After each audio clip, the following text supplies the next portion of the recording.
on trial and convicted for paying hush money to a porn star at a time when Melania had just had their baby Baron. So I'm not sure that connubial bliss on the debate stage is something that is going to sell very well at this point anyway. I just don't think it matters. You think audience people don't even expect it? It's not as if I want to write down the word connubial. That was like it was very well used. Love it. Talk about vocabulary. It's a frequent part of my vocabulary. But I guess that's something that's really on my mind is how much has changed. Over and over, we keep talking about how much is the same for these candidates, but a lot has happened since they were on stage together, whether it be COVID, the Me Too movement, with the incredible burst of labor energy that's happened over the last 2 years. Obviously, the war in Gaza and the political energy that's churned up on the progressive side. So there's a lot of, even though it's the same two guys, we're different.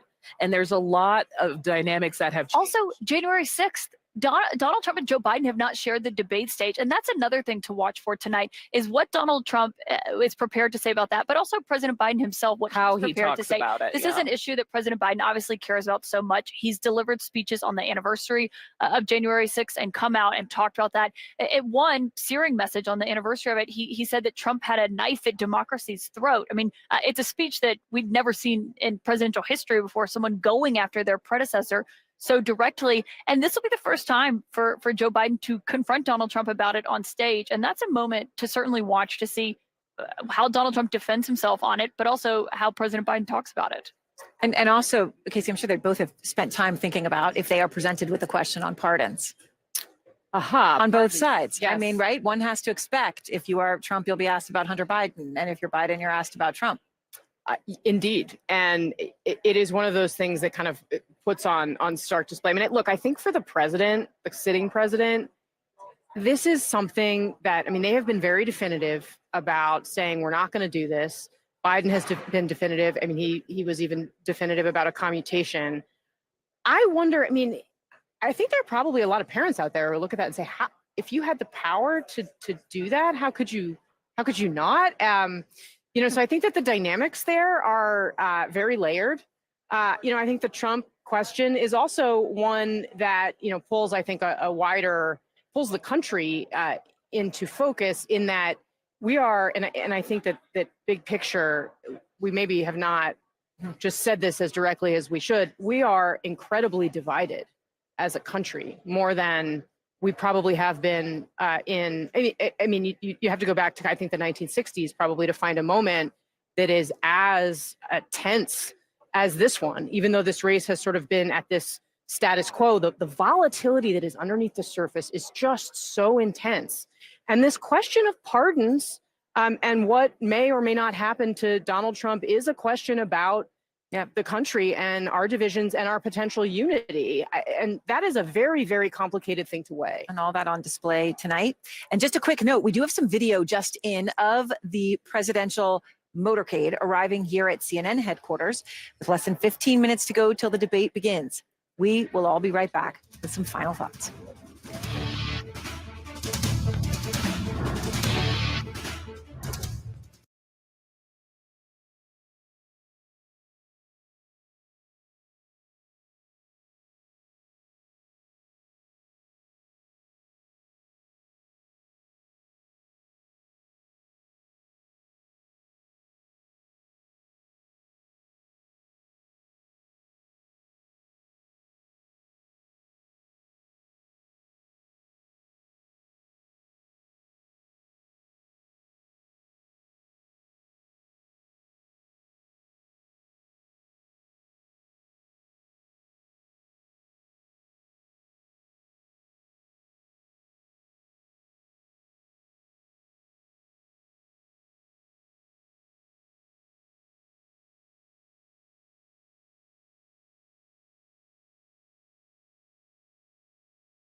We are just over 10 minutes away from the start of the first presidential debate of 2024, the earliest presidential debate ever. And though the candidates may be the same as 4 years ago, their roles, incumbent and challenger, are reversed. Back to the team here. Van, even though, I mean, both these men have debated before, you say we're going to learn something new about them tonight. Well, we will finally understand something we've kind of been batting back and forth.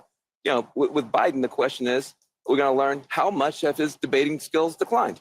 Maybe they haven't declined at all. We're assuming that they have. So that's going to be important. We're going to learn about that. And with Trump, we're going to learn how much has his maturity as a debater improved.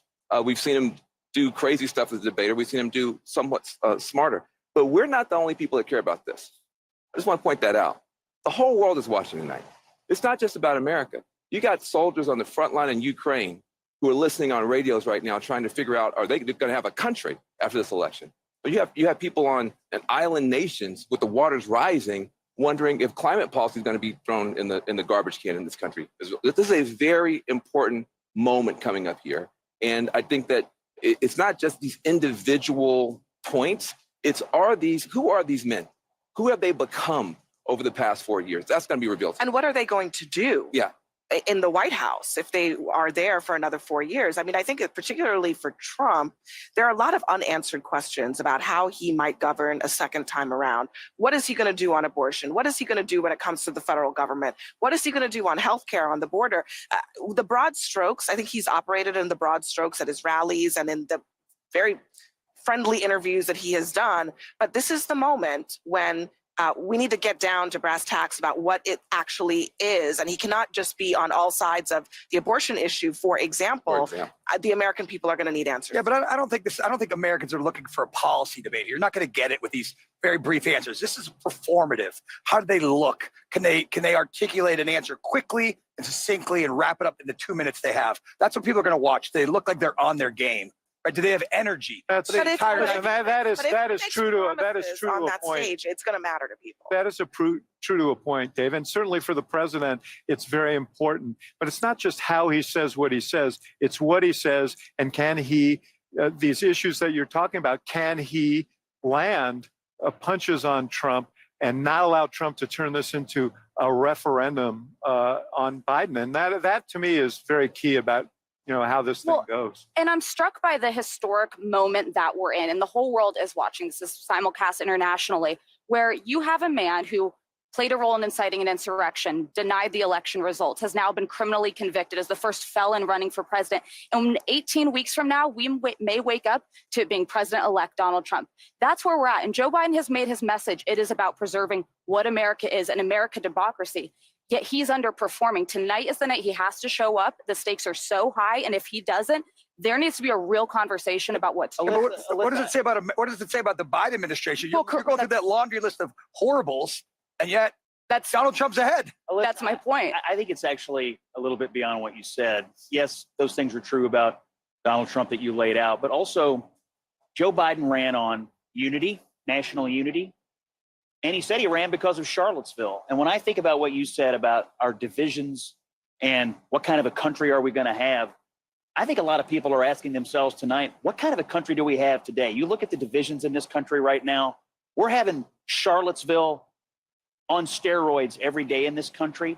We've got men and women who are going different directions. We've got college and non-college going different directions. Working class and white collar going different directions, rural and urban going different directions. The next president may be decided tonight on the CNN stage, and they have a mission to unify this country. Biden ran on it, and he has not done it. So you're saying that Donald Trump is going to be it's hard to imagine that if people's concern is divisions in this country, that they're going to say, we need Donald Trump back. That's a Do you really. think Joe Biden has achieved his mission on this? He said it's why he ran. Yes, I think that, for example, he has worked with Republicans in Congress to do some really important things. Infrastructure. He has tried to represent the whole country. I just look. Trump has some strengths going into this debate. I think it'll be really interesting if he argues that I'm the guy who can unify this country. Also, He's never shown Only, an interest in that. 38% of America doesn't believe it, right? I mean, only 38% of America think he's doing his job, right? According to the New York Times Siena poll. But also the notion that we would blame Joe Biden for putting forward a message about unity, working across the aisle to get significant bipartisan legislation done, including on infrastructure, including on guns, and suggest that the solution here is to abandon the notion of unity and to say, no, in fact, we're going to go back to Donald Trump, who is all about division, who stokes the worst of white supremacy in this country, absolutely stood on the debate stage 4 years ago. Let's see if we see another moment like that The worst tonight. of white supremacy? Stood on the debate Have stage. you looked at the newspaper the last week? Would not condemn white supremacists. The notion that going back to that is going to further unify the Man, country, it's happening that defies reason. The lack of division. I want more unity, and I think you know that. On the immigration in particular, which is a sore point now, there was a moment to bring people together, and it was Trump that stood in the door. When Biden reached out, we gave away everything we wanted on immigration to try to get a deal, and it was Trump that said, "I'd rather leave the border on fire than solve the problem." So I don't think that he's going to be the unifier in chief to corner. But this underscores why 6 in 10 Americans didn't want this rematch that we're watching right now. That you may like some of what Joe Biden's accomplished, but you think he lacks the leadership credentials. You don't have the confidence going forward. And a Donald Trump, I hear every day from people who can't stand his character. They don't think he's a good guy, but they felt like life was better under him. Both need to show up today, and they need to make themselves appear as though they can be the president and they can make things marginally better than people feel they are today. These are very familiar men and to the men and women watching around the country, but first impressions matter. Back to Vance's point, who frames this early on? They're going to argue over 90 minutes about the border, about the cost of living, about the world and Ukraine, about character, about personal, about democracy, about gender issues. They're going to have all those fights. But coming out of the box, I think who wins the last 80 minutes will have a lot to say about who wins the first 10 minutes by framing what is this about? Why are we here? And who doesn't? This is so important because people know what Donald Trump's message is. His message is the world's out of control. Biden's not in command. I'm strong. He's weak. Elect me. That's essentially his message. It hasn't been as clear what the Biden message is. It's coming into focus now. I advocate for people. I'm fighting for people. I'm fighting for your future. He's consumed by his past and fighting for himself, for vengeance and retribution. How's that going to help you? But he needs to really, really bring it tonight so that when people leave after those 90 minutes, they say, I get it. I get what the argument is. And I'm moved by that argument. The comparative that people are making, though, and the nostalgia, as some have called it, for Trump, I think comes down to a simple thing for a lot of voters who aren't political junkies. And that is, I kind of like where the country was before COVID. If we hadn't had COVID, that would have been fine. It's over now. And I don't like what Biden is doing. I'd just like to go back to where I was right before COVID happened. I had money in my pocket. I could buy a house. I could buy a car, and going to the grocery store did not give me anxiety. And you know who the president was? It was Donald Trump. And I think there are a lot of voters who are just thinking, we had a momentary blip in this world. That's over, and we got to get back to where we were when we didn't have daily anxiety. If you talk about the United States of amnesia. If you're talking about we didn't have daily anxiety during the Trump. Wait, maybe you guys had anxiety. That was the hallmark of the Trump presidency. Was chaos. This economic pain that you're talking about is the challenge. It is a challenge, and I do think when people are going into grocery stores and they're scared to look at the numbers going up and they have them take stuff out the basket and take it back in front of their children. Those things are points of pain. The problem is Donald Trump's proposals would make all that dramatically worse. And I mean, what you're talking about, a bunch of economists came out and said you would have inflation with a rocket on the back of it if Donald Trump got back in there. And so that's a tougher argument to make. But the idea that you're going to be able to go back in time and have this kind of imaginary, wonderful moment where the country was united and everything was great. That never happened. That's mythology. That's the United States of amnesia. And that, I think though, David, but David, you know what? I think that we can't paint with too broad of a brush here. One of the reasons why I think Donald Trump has always struggled with suburban women in particular is because of that anxiety, is because they do not believe that he is a uniter. They woke up every morning and wanted to turn the TV off in front of their children. What is he going to do about that tonight? I think is one of the huge questions that face that face him. And yes, broadly, maybe people are not dissatisfied with where the economy is, but for Trump, that trouble group, it's a problem for them. His temperament, and it's a problem for them that he himself is the source of the anxiety. John? Putting aside the I want to follow up on that point because it's a really critical point. Yet some of those same suburban women are unhappy with Biden's leadership. A lot of them are Republicans who voted for Biden in 2020 because of COVID, because of Trump's chaos, because of all that. It's much harder for a Republican to vote to re-elect a Democratic president. So their DNA is Republican, and Abby is dead right. They don't want the chaos back, but some of them have become transactional, like Trump.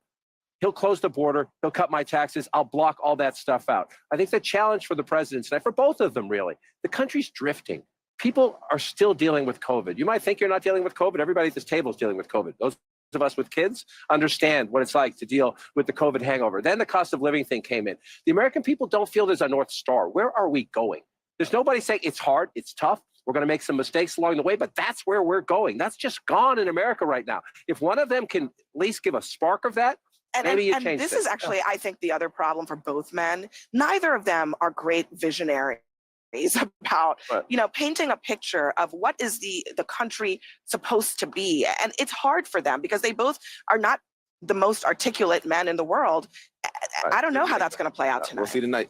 I want to thank everybody here on the panel. The preliminaries are over. The main event is here. We'll be back with complete coverage and analysis later tonight. And with that, let's turn things over to CNN's Jake Tapper and also CNN's Dana Bash for this first presidential debate of 2024 campaign.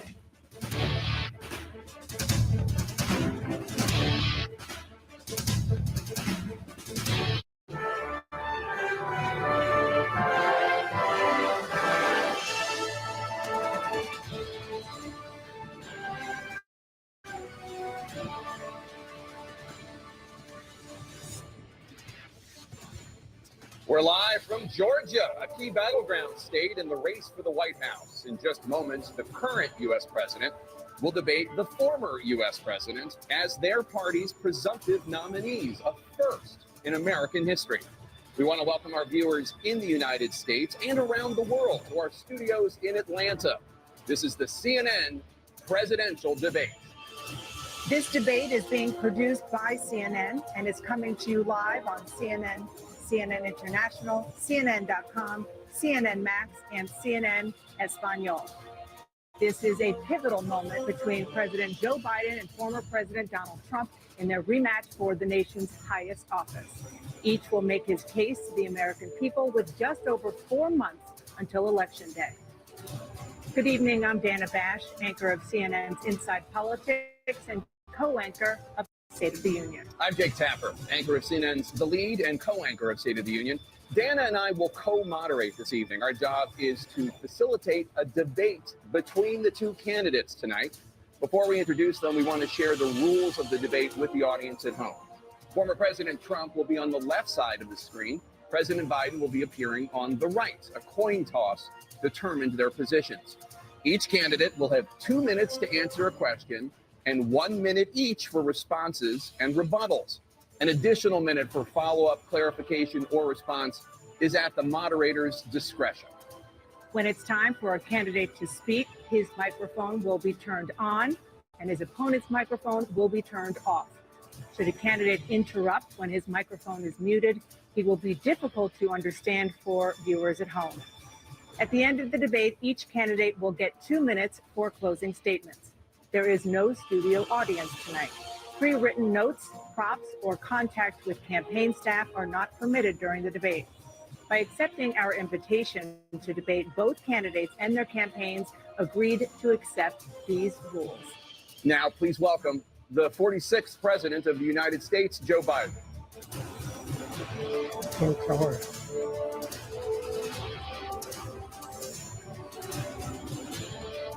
Great to be here. And please welcome the 45th President of the United States, Donald Trump.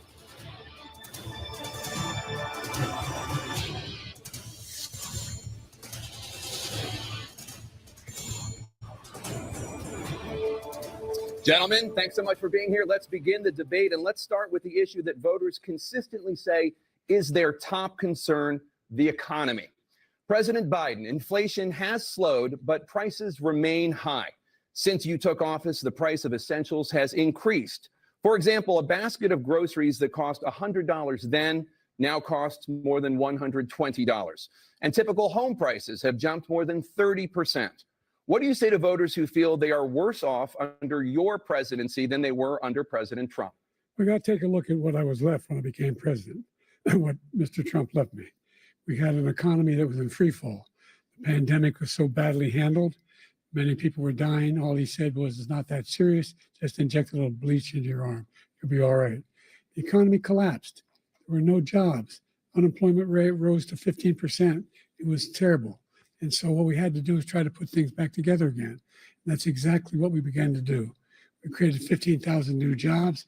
We brought out a position where we have 800,000 new manufacturing jobs, but there's more to be done. There's more to be done. Working class people are still in trouble. I come from Scranton, Pennsylvania. I come of a household where the kitchen table, if the things weren't able to be met during the month, it was a problem.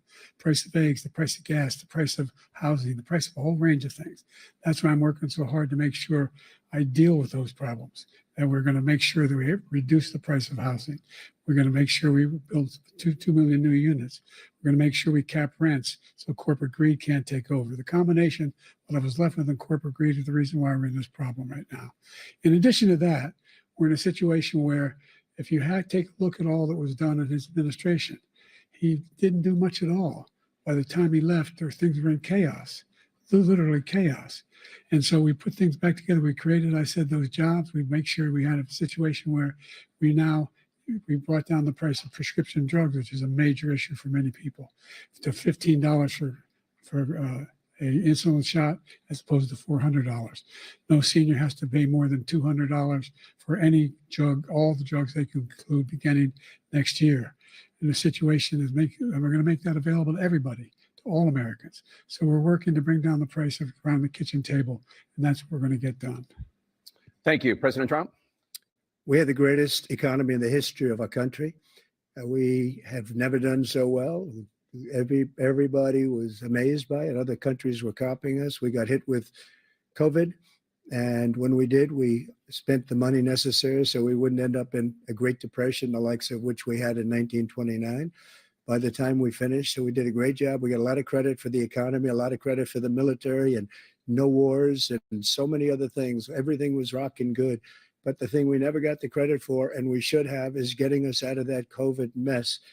He created mandates that was a disaster for our country. But other than that, we had given them back a country where the stock market actually was higher than pre-COVID, and nobody thought that was even possible. The only jobs he created are for illegal immigrants and bounce back jobs, a bounce back from the COVID. He has not done a good job. He's done a poor job, and inflation's killing our country. It is absolutely killing us. Thank you. President Biden? Well, look, the greatest economy in the world. He's the only one who thinks that, I think. I don't know anybody else who thinks he had the greatest economy in the world. And, the fact of the matter is that we find ourselves in a situation where his economy, he rewarded the wealthy. He had the largest tax cut in American history, $2 trillion. He raised a deficit larger than any president has in any one term.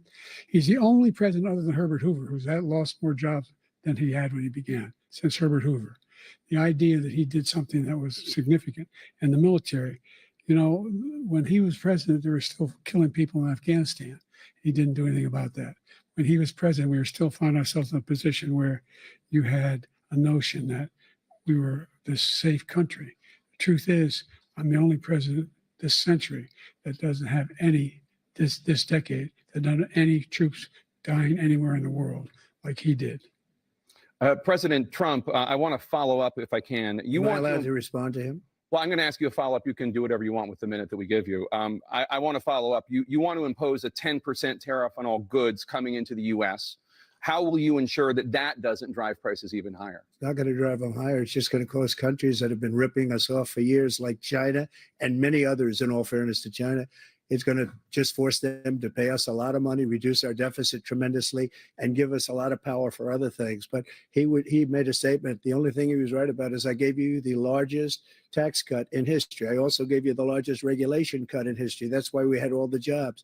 And the jobs went down and then they bounced back. And he's taking credit for bounce back jobs. You can't do that. He also said he inherited 9% inflation. No, he inherited almost no inflation, and it stayed that way for 14 months. And then it blew up under his leadership because they spent money like a bunch of people that didn't know what they were doing, and they don't know what they were doing. It was the worst, probably the worst administration in history. There's never been. And as far as Afghanistan is concerned, I was getting out of Afghanistan, but we were getting out with dignity, with strength, with power. He got out. It was the most embarrassing day in the history of our country's life. President Trump, over the last 8 years, under both of your administrations, the national debt soared to record highs. And according to a new nonpartisan analysis, President Trump, your administration approved $8.4 trillion in new debt, while so far, President Biden, you've approved $4.3 trillion in new debt.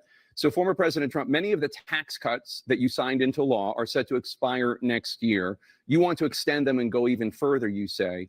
With the U.S. facing trillion-dollar deficits and record debt, why should top earners and corporations pay even less in taxes than they do now? Because the tax cuts spurred the greatest economy that we've ever seen just prior to COVID. And even after COVID, it was so strong that we were able to get through COVID much better than just about any other country. But we spurred, that tax spurred. Now, when we cut the taxes, as an example, the corporate tax was cut down to 21% from 39%, plus beyond that. We took in more revenue with much less tax, and companies were bringing back trillions of dollars back into our country. The country was going like never before, and we were ready to start paying down debt. We were ready to start using the liquid gold right under our feet, the oil and gas right under our feet. We were going to have something that nobody else has had. We got hit with COVID. We did a lot to fix it. I gave him an unbelievable situation with all of the therapeutics and all of the things that we came up with. We gave him something great. Remember, more people died under his administration, even though we had largely fixed it. More people died under his administration than our administration, and we were right in the middle of it, something which a lot of people don't like to talk about. But he had far more people dying in his administration. He did the mandate, which is a disaster, mandating it. The vaccine went out. He did a mandate on the vaccine, which is the thing that people most objected to about the vaccine. And he did a very poor job, just a very poor job. And I will tell you, not only poor there, but throughout the entire world, we're no longer respected as a country. They don't respect our leadership. They don't respect the United States anymore. We're like a third world nation between weaponization of his election, trying to go after his political opponent, all of the things he's done. We've become like a third world nation, and it's a shame. The damage he's done to our country. And I'd love to ask him, and will, why he allowed millions of people to come in here from prisons, jails, and mental institutions to come into our country and destroy our country. President Trump, we will get to immigration later in this block. President Biden, I want to give you an opportunity to respond to this question about the national debt. He had the largest national debt of any president in a four-year period, number one. Number two, that $2 trillion tax cut benefited the very wealthy. What I'm going to do is fix the tax system. For example, we have 1,000 trillionaires in America. Billionaires in America. And what's happening? They're in a situation where they, in fact, pay 8.2% in taxes. If they just paid 24%, 25%, either one of those numbers, they'd raise $500 billion, I should say, in a 10-year period. We'd be able to wipe out his debt. We'd be able to help make sure that all those things we need to do, child care, elder care, making sure that we continue to strengthen our healthcare system, making sure that we're able to make every single solitary person eligible for what I've been able to do with the COVID, with dealing with everything we have to do with. Look, if we finally beat Medicare. Thank you, President Biden. President Trump? Well, he's right. He did beat Medicare. He beat it to death, and he's destroying Medicare because all of these people are coming in. They're putting them on Medicare. They're putting them on Social Security. They're going to destroy Social Security. This man is going to single-handedly destroy Social Security. These millions and millions of people coming in, they're trying to put them on Social Security. He will wipe out Social Security. He will wipe out Medicare. So he was right in the way he finished that sentence. And it's a shame. What's happened to our country in the last 4 years is not to be believed. Foreign countries, I'm friends with a lot of people, they cannot believe what happened to the United States of America. We're no longer respected. They don't like us. We give them everything they want, and they think we're stupid. They think we're very stupid people. What we're doing for other countries, and they do nothing for us. What this man has done is absolutely criminal. Thank you, President Trump. Dana? This is the first presidential election since the Supreme Court overturned Roe v. Wade. This morning, the court ruled on yet another abortion case, temporarily allowing emergency abortions to continue in Idaho, despite that state's restrictive ban. Former President Trump, you take credit for the decision to overturn Roe v. Wade, which returned the issue of abortion to the states. Correct. However, the federal government still plays a role in whether or not women have access to abortion pills. They're used in about 2/3 of all abortions. As president, would you block abortion medication? First of all, the Supreme Court just approved the abortion pill, and I agree with their decision to have done that, and I will not block it. And if you look at this whole question that you're asking, complex, but not really complex. 51 years ago, you had Roe v. Wade, and everybody wanted to get it back to the states. Everybody, without exception. Democrats, Republicans, liberals, conservatives, everybody wanted it back. Religious leaders. And what I did is I put 3 great Supreme Court justices on the court, and they happened to vote in favor of killing Roe v. Wade and moving it back to the states. This is something that everybody wanted. Now, 10 years ago or so, they started talking about how many weeks and how many this, getting into other things. But every legal scholar throughout the world, the most respected, wanted it brought back to the states. I did that. Now the states are working it out. If you look at Ohio, it was a decision that was an end result that was a little bit more liberal than you would have thought. Kansas, I would say the same thing. Texas is different. Florida is different. But they're all making their own decisions right now. And right now, the states control it. That's the vote of the people. Like Ronald Reagan, I believe in the exceptions. I am a person that believes. And frankly, I think it's important to believe in the exceptions. Some people, you have to follow your heart. Some people don't believe in that. But I believe in the exceptions for rape, incest, and the life of the mother. I think it's very important. Some people don't. Follow your heart. But you have to get elected also. And because that has to do with other things. You got to get elected. The problem they have is they're radical because they will take the life of a child in the 8th month, the 9th month, and even after birth. After birth, if you look at the former governor of Virginia, he was willing to do this. He said, we'll put the baby aside and we'll determine what we do with the baby, meaning we'll kill the baby. What happened is we brought it back to the states, and the country is now coming together on this issue. It's been a great thing. Thank you. President Biden? It's been a terrible thing, what you've done. The fact is that the vast majority of constitutional scholars supported Roe when it was decided, supported Roe. And that's this idea that they're all against it is just ridiculous. And this is the guy who says the state should be able to have it. We're in a state where in 6 weeks, you don't even know whether you're pregnant or not, but you cannot see a doctor and have him decide on what your circumstances are, whether you need help. The idea that states are able to do this is a little like saying we're going to turn civil rights back to the states. Let each state have a different rule. Look, there's so many young women who have been, including a young woman who just was murdered, and he went to the funeral. The idea that she was murdered by an immigrant coming in, they talk about that. But here's the deal: there's a lot of young women are being raped by their in-laws, by their spouses, brothers and sisters, it's just ridiculous, and they can do nothing about it. And they try to arrest them when they cross state lines. Thank you. There have been many young women murdered by the same people he allows to come across our border. We have a border that's the most dangerous place anywhere in the world, considered the most dangerous place anywhere in the world. And he opened it up, and these killers are coming into our country, and they are raping and killing women. And it's a terrible thing. As far as the abortion is concerned, it is now back with the states. The states are voting. In many cases, it's frankly a very liberal decision. In many cases, it's the opposite. But they're voting, and it's bringing it back to the vote of the people, which is what everybody wanted. including the founders if they knew about this issue, which frankly they didn't. But they would have, everybody wanted brought back. Ronald Reagan wanted it brought back. He wasn't able to get it. Everybody wanted it brought back. And many presidents had tried to get it back. I was the one to do it. And again, this gives it the vote of the people. And that's where they wanted it. Every legal scholar wanted it that way. Staying on the topic of abortion, President Biden, 7 states, I'll let you do that. This is the same topic. 7 states have no legal restrictions on how far into a pregnancy a woman can obtain an abortion. Do you support any legal limits on how late a woman should be able to terminate a pregnancy? I supported Roe v. Wade, which had 3 trimesters. First time is between the woman and the doctor. Second time is between the doctor and an extreme situation. The third time is between the doctor, between the woman and the state. The idea that the politicians, that the founders wanted the politicians to be the ones making decisions about women's health is ridiculous. That's the last. No politician should be making that decision. A doctor should be making those decisions. That's how it should be run. That's what you're going to do. And if I'm elected, I'm going to restore Roe v. Wade.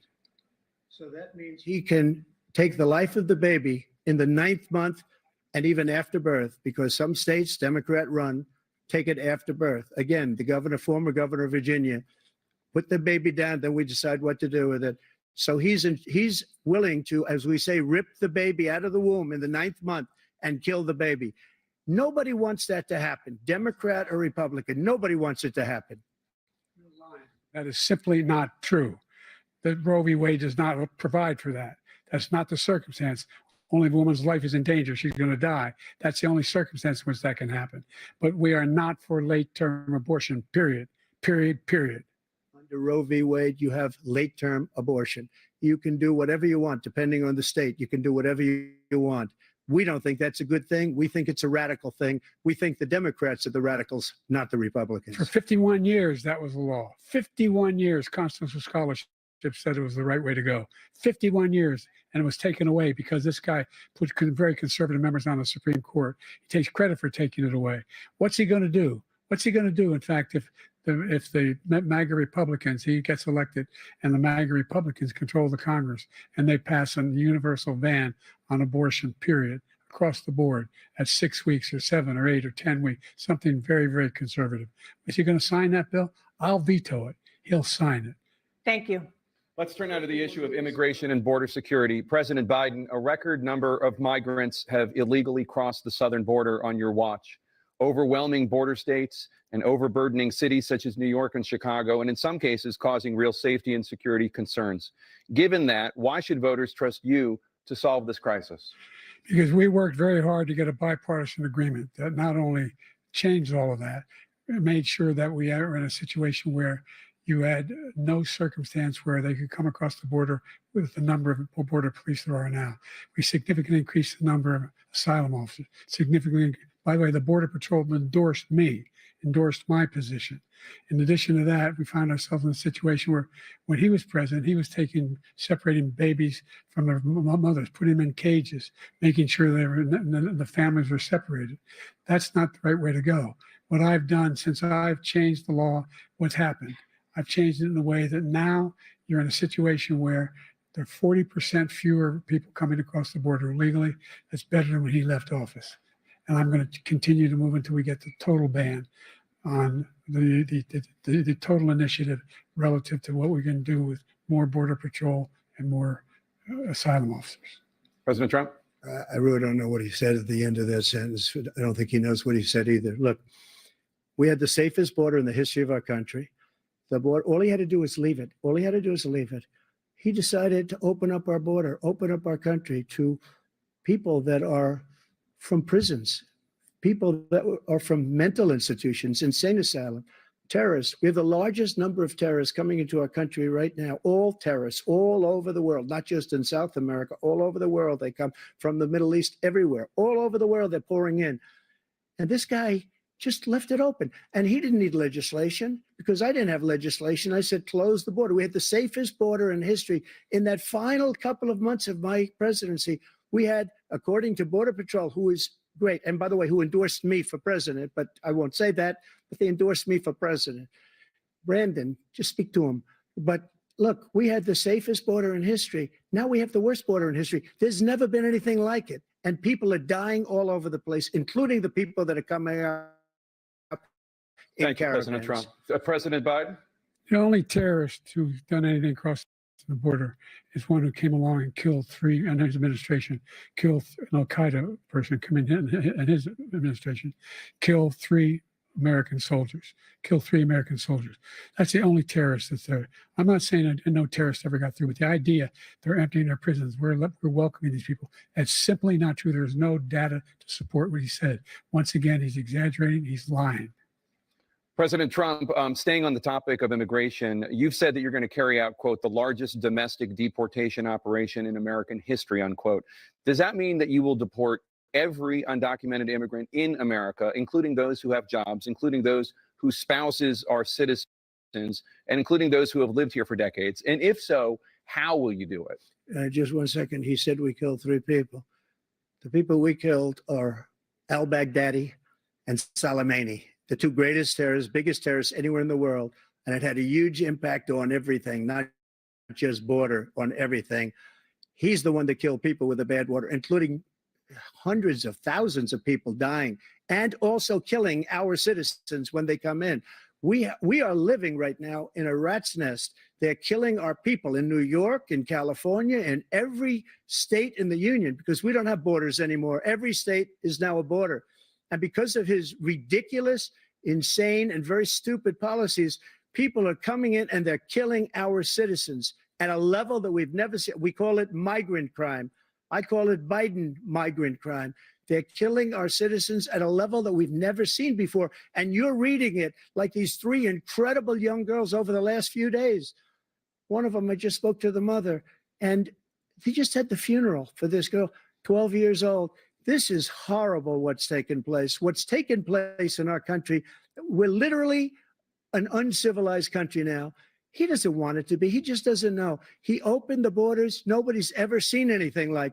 And we have to get a lot of these people out, and we have to get them out fast, because they're going to destroy our country. Just take a look at where they're living.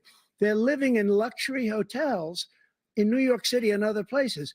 Our veterans are on the street. They're dying because he doesn't care about our veterans. He doesn't care. He doesn't like the military at all. And he doesn't care about our veterans. Nobody been worse. I had the highest approval rating for veterans taking care of the VA. He has the worst. He's gotten rid of all the things that I approved, choice that I got through Congress, all of the different things I approved, they abandoned. We had by far the highest, and now it's down in less than half, because he's done all these great things that we did.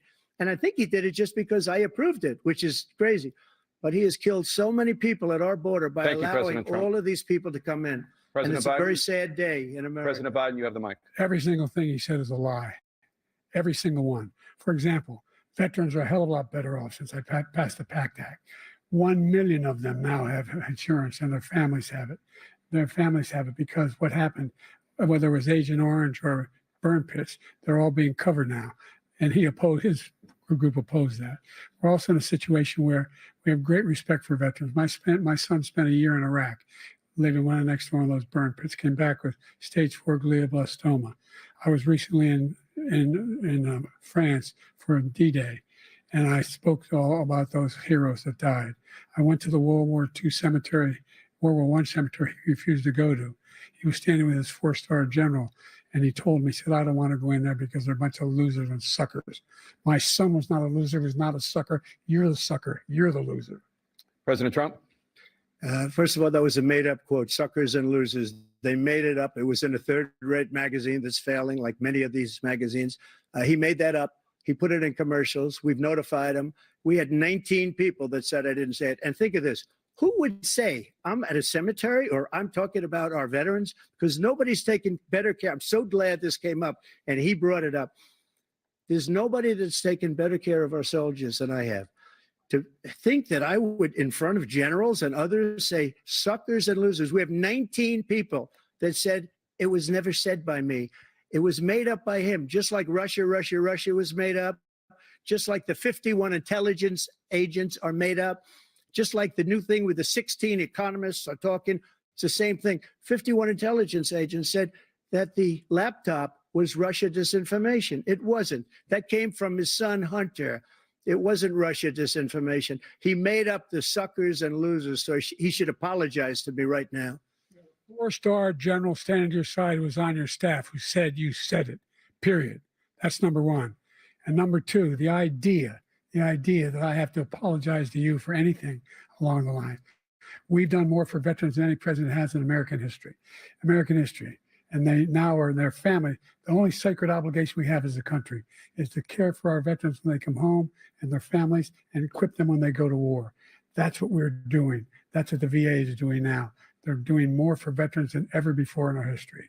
All right. Thank you so much. Let's move to the topic of foreign policy. I want to begin with Russia's war against Ukraine, which is now in its third year. Former President Trump, Russian President Vladimir Putin says he'll only end this war if Russia keeps the Ukrainian territory it has already claimed and Ukraine abandons its bid to join NATO. Are Putin's terms acceptable to you? First of all, our veterans and our soldiers can't stand this guy. They can't stand him. They think he's the worst commander-in-chief, if that's what you call him, that we've ever had. They can't stand him. So let's get that straight. And they like me more than just about any of them. And that's based on every single bit of information. As far as Russia and Ukraine, if we had a real president, the president that knew, that was respected by Putin, he would have never invaded Ukraine. A lot of people are dead right now, much more than people know. You know, they talk about numbers. You can double those numbers, maybe triple those numbers. He did nothing to stop it. In fact, I think he encouraged Russia from going in. I'll tell you what happened. He was so bad with Afghanistan. It was such a horrible embarrassment, most embarrassing moment in the history of our country, that when Putin watched that and he saw the incompetence, that he should have fired those generals, like I fired the one that you mentioned. And so he's got no love lost, but he should have fired those generals. No general got fired for the most embarrassing moment in the history of our country, Afghanistan, where we left billions of dollars of equipment behind. We lost 13 beautiful soldiers and 38 soldiers were obliterated. And by the way, we left people behind too. We left American citizens behind. When Putin saw that, he said, you know what? I think we're going to go in and maybe take this was his dream. I talked to him about it, his dream. The difference is he never would have invaded Ukraine, never. Just like Israel would have never been invaded in a million years by Hamas. You know why? Because Iran was broke with me. I wouldn't let anybody do business with them. They ran out of money. They were broke. They had no money for Hamas. They had no money for anything, no money for terror. That's why you had no terror at all during my administration. This place, the whole world is blowing up under him. President Biden? I've never heard so much malarkey in my whole life. Look, the fact of the matter is that we're in a situation where, let's take the last point first. Iran attacked American troops, caused brain damage for a number of these troops, and he did nothing about it. Recently, not when he was president, they attacked. He said they're just having headaches. That's all it is. He didn't do a thing when the attack took place, number one. Number two, we got over 100,000 Americans and others out of Afghanistan during that airlift.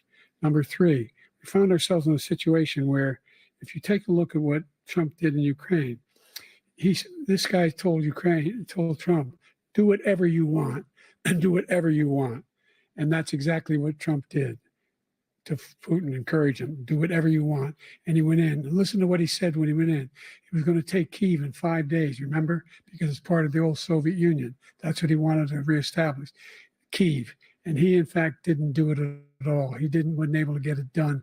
And they've lost thousands and thousands of troops, 500,000 troops. President Trump, I never come back said to you that. For 1 minute, I just want to go back to my original question, which is, are Putin's terms acceptable to you? Keeping the territory in Ukraine? No, they're not acceptable.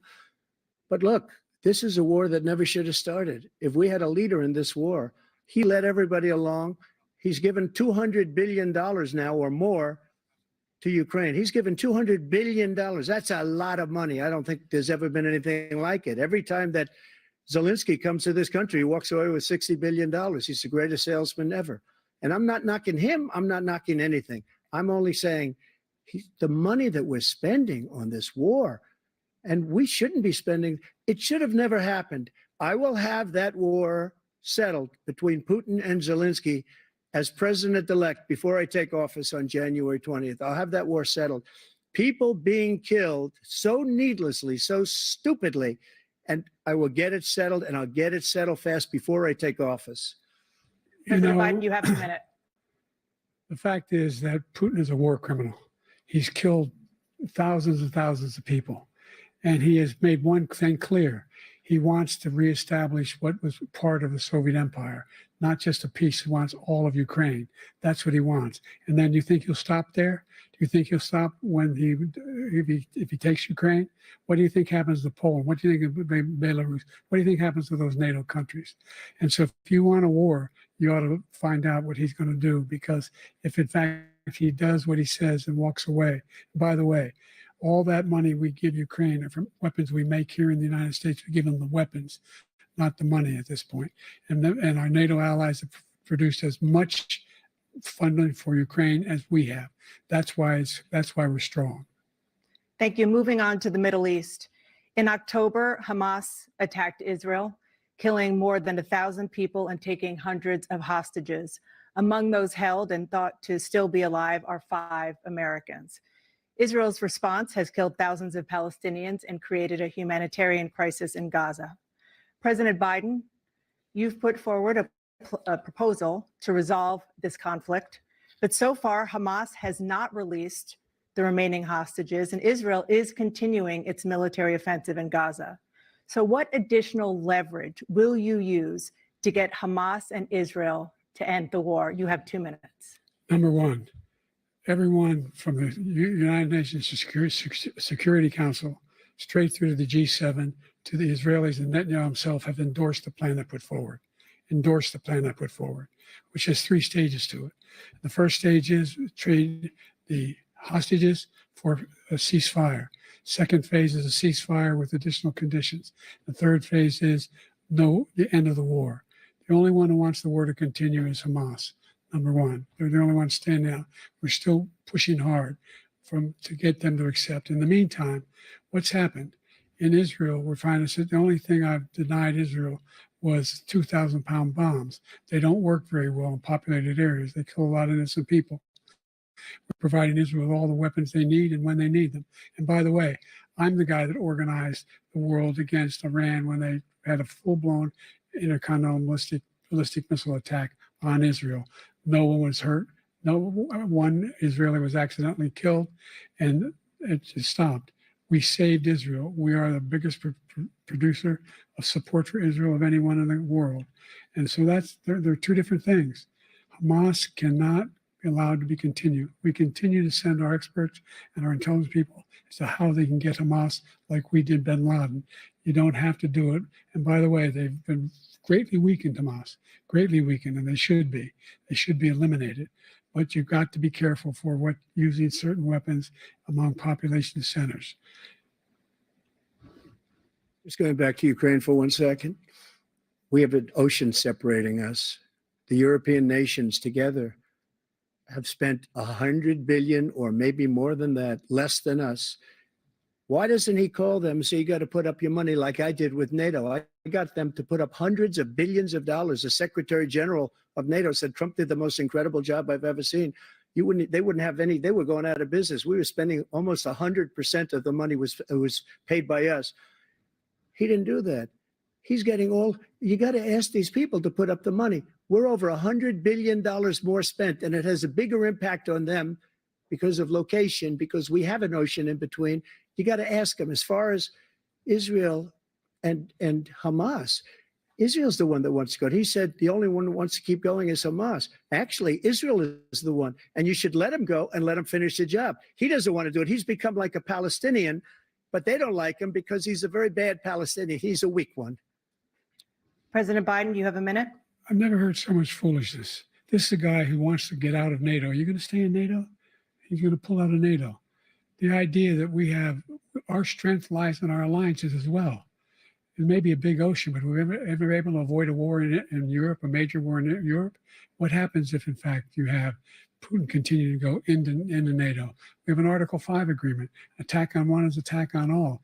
You want to start the nuclear war he keeps talking about, go ahead. Let Putin go in and control Ukraine, and then move on to Poland and other places. You see what happens then. He has no idea what the hell he's talking about. And by the way, I got 50 other nations around the world to support Ukraine, including Japan and South Korea, because they understand that this kind of dislocation has a serious threat to the whole world peace. No major war in Europe has ever been able to be contained just to Europe.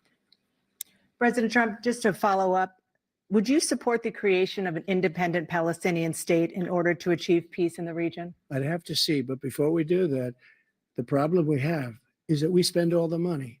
So they kill us on trade. I made great trade deals with the European nations because if you add them up, they're about the same size economically. Their economy is about the same size as the United States. And they were no cars, they don't want anything that we have, but we're supposed to take their cars, their food, their everything, their agriculture. I changed that. But the big thing I changed is they don't want to pay. And the only reason that he can play games with NATO is because I got them to put up hundreds of billions of dollars. I said, and he's right about this, I said, no, I'm not going to support NATO if you don't pay. They asked me that question. Would you guard us against Russia at a very secret meeting of the 28 states at that time, nations at that time? And they said, no, if you don't pay, I won't do that. And you know what happened? Billions and billions of dollars came flowing in the next day and the next months. But now we're in the same position. We're paying everybody's bills. Let's turn to the issue of democracy. Former President Trump, I want to ask you about January 6, 2021. After you rallied your supporters that day, some of them stormed the Capitol to stop the constitutionally mandated counting of electoral votes. As president, you swore an oath to, quote, preserve, protect, and defend, unquote, the Constitution.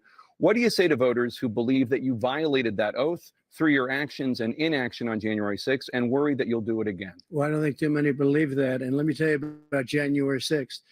On January 6th, we had a great border. Nobody coming through, very few. On January 6th, we were energy independent. On January 6th, we had the lowest taxes ever. We had the lowest regulations ever. On January 6th, we were respected all over the world.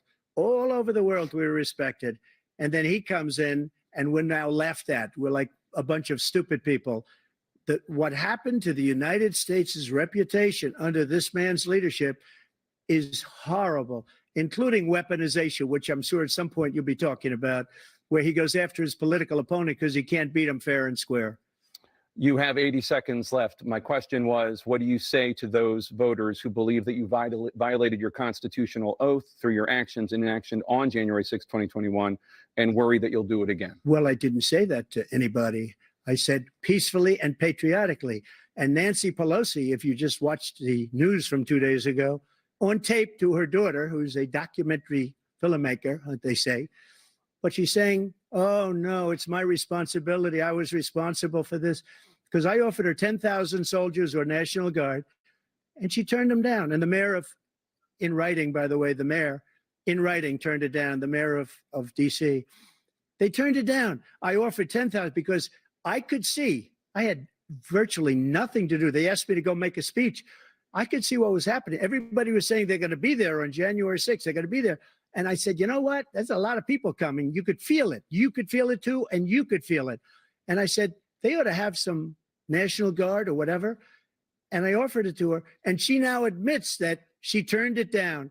And it was the same day she was, I don't know, she can't be very happy with her daughter because it made her into a liar. She said, I take full responsibility for January 6th. President Biden? Look, he encouraged those folks to go up on Capitol Hill, number one.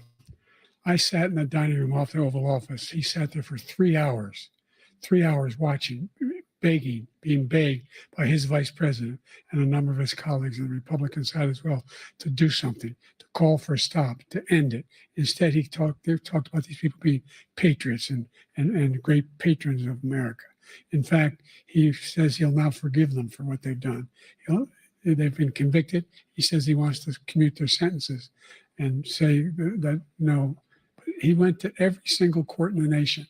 I don't know how many cases, scores of cases, including the Supreme Court. And they said, no, this guy is responsible for doing what was done. He did do a damn thing. And these people should be in jail. And they should be the ones who are being held accountable. And he wants to let them all out. And now he says if he loses again, such a whiner that he is, that it could be a bloodbath.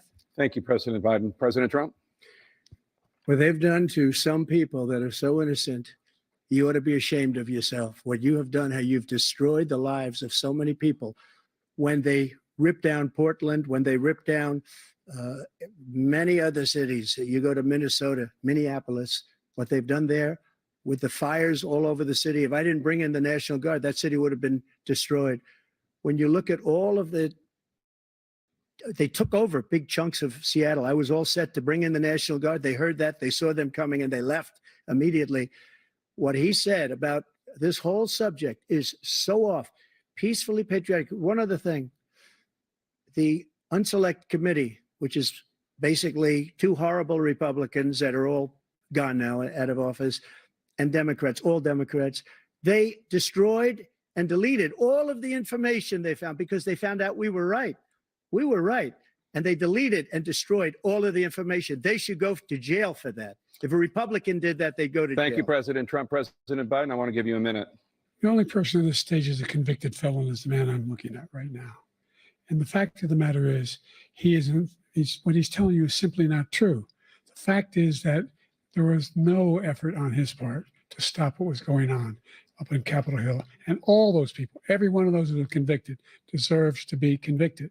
The idea that they didn't kill somebody, just went in and broke down doors, broke the windows, occupied offices, turned over desks, turned over statues. The idea that those people are patriots, come on. When I asked him the first two debates we had, the debates we had first time around, I said, will you denounce the Proud Boys? He said, no, I'll tell them to stand by. The idea he's refusing, will you denounce these guys? Will you denounce the people we're talking about now? Will you denounce the people who attacked that Capitol? What are you going to do? I'm going to give you a minute, President Trump, for a follow-up question I have. After a jury convicted you of 34 felonies last month, you said if reelected, you would, quote, have every right to go after, unquote, your political opponents. You just talked about members of the Select Committee on January 6th going to jail. Your main political opponent is standing on stage with you tonight. Can you clarify exactly what it means about you feeling you have every right to go after your political opponents? Well, I said my retribution is going to be success. We're going to make this country successful again, because right now it's a failing nation. My retribution is going to be success. But when he talks about a convicted felon, his son is a convicted felon at a very high level. His son is convicted, going to be convicted probably numerous other times. Should have been convicted before, but his Justice Department let the statute of limitations lapse on the most important things. But he could be a convicted felon as soon as he gets out of office. Joe could be a convicted felon with all of the things that he's done. He's done horrible things. All of the death caused at the border, telling the Ukrainian people that we're going to want $1 billion or you change the prosecutor. Otherwise, you're not getting $1 billion. If I ever said that, that's quid pro quo, that we're not going to do anything. We're not going to give you $1 billion unless you change your prosecutor, having to do with his son. This man is a criminal. This man, you're lucky. You're lucky. I did nothing wrong. We'd have a system that was rigged and disgusting. I did nothing wrong. Thank you, President Trump. President Biden, you have said, I'm coming right to you, sir. You want to respond? Go ahead. I'll give you a minute to respond. The idea that I did anything wrong relative to what you're talking about is outrageous. It's simply a lie, number one. Number two, the idea that you have a right to seek retribution against any American just because you're president is wrong. It's simply wrong. No president's ever spoken like that before. No president in our history has spoken like that before. Number three, the crimes that you are still charged with, and think of all the civil penalties you have. How many billions of dollars do you owe in civil penalties for molesting a woman in public, for doing a whole range of things, of having sex with a porn star on the night while your wife was pregnant? I mean, what are you talking about? You have the morals of an alley cat. Give you a minute, sir. I didn't have sex with a porn star, number one. Number two, that was a case that was started and moved. They moved a high-ranking official at DOJ into the Manhattan DA's office to start that case. That case is going to be appealed and won. We had a very terrible judge, a horrible judge, Democrat. The prosecutor were all high-ranking Democrats, appointed people, and both the civil and the criminal. He basically went after his political opponent because he thought it was going to damage me. But when the public found out about these cases, because they understand it better than he does, he has no idea what these cases are. But when they found out about these cases, you know what they did? My poll numbers went up, way up. You know that because you're reporting it. And we took in more money in the last 2 weeks than we've ever taken in the history of any campaign. I don't think any campaign has ever taken. Hundreds of millions of dollars came pouring in because the public knows it's a scam and it's a guy that's after his political opponent because he can't win fair and square. Thank you, President Trump. President Biden, you have said, quote, Donald Trump and his MAGA Republicans are determined to destroy American democracy. Do you believe that the tens of millions of Americans who are likely to vote for President Trump will be voting against American democracy? The more they know about what he's done, yes. The more they know about what he's done. And there's a lot more coming. He's got a lot of cases down the road coming around. He's got a whole range of issues he has to face. I don't know what the juries will do, but I do know he has a real problem. And so the fact that, could you ever think you heard any president say that I'm going to seek retribution?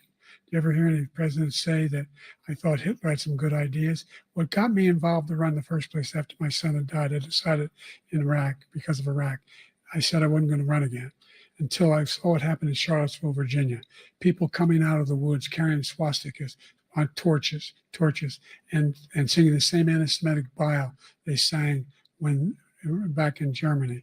And the young woman got killed. I spoke to the mother, and they asked him, they said, what do you think of those people? The ones that got killed, the one who tried to stop it, and the ones he said, I think they're fine people on both sides. What American president would ever say Nazis coming out of fields carrying torches, singing the same anti-Semitic bile, carrying swastikas were fine people? This is a guy who says Hitler's done some good things. I'd like to know what they are. The good things Hitler's done, that's what he said. This guy has no sense of American democracy. President Trump. Jake, both of you know that story has been totally wiped out because when you see the sentence, it said 100% exoneration on this. So he just keeps it going. He says he ran because of Charlottesville. He didn't run because of Charlottesville. He ran because it was his last chance. He's not equipped to be president. You know it, and I know it. It's ridiculous. We have a debate. We're trying to justify his presidency. His presidency, he's without question the worst president, the worst presidency in the history of our country. We shouldn't be having a debate about it. There's nothing to debate. He made up the Charlottesville story, and you'll see it's debunked all over the place. Every reasonable anchor has debunked it. And just the other day, it came out where it was fully debunked.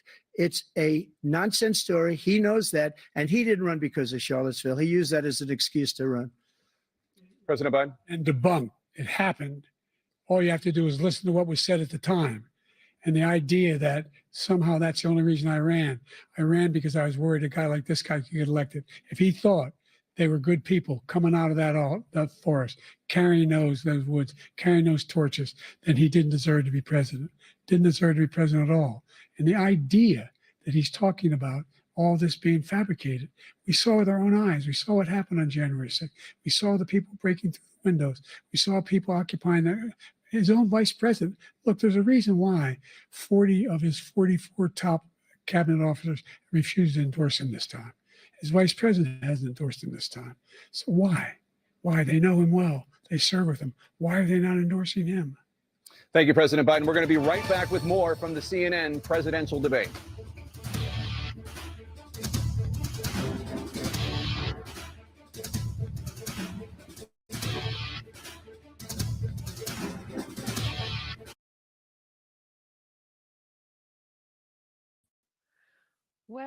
Well, everybody, it's Robin here from Courage is the Cure. It is Friday. Happy Friday, the 28th of June, 2024 here in Australia. It is the 27th for Americans who are watching this. Are you enjoying the show? It's astounding. Absolutely astounding. Some of it is just laughable. Some of it's quite shocking.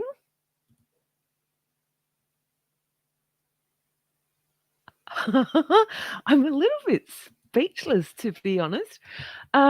So welcome everybody. We are streaming to many places: Facebook, X, Rumble, YouTube. I'm a little bit worried about YouTube. We just they were talking. Biden was talking about swastikas and people coming out of the forests, talking about Hitler and Nazis. And I know that YouTube's community guidelines and standards for everybody's safety, they don't like people to talk about things like that. So if I get a strike, that's all because we must protect free speech. Right? Anyway, so welcome to everybody on Facebook, YouTube, and Rumble and X. Thank you all for joining me. Where do we start? So we've had a number of questions. The rules, if you weren't with us from the beginning of the show, there's a few rules. And so first rule that the prostitutes at the beginning of the show said is that each will be given 2 minutes to answer. Don't really know if they've stuck to that rule. Hi, Beautiful Life on YouTube.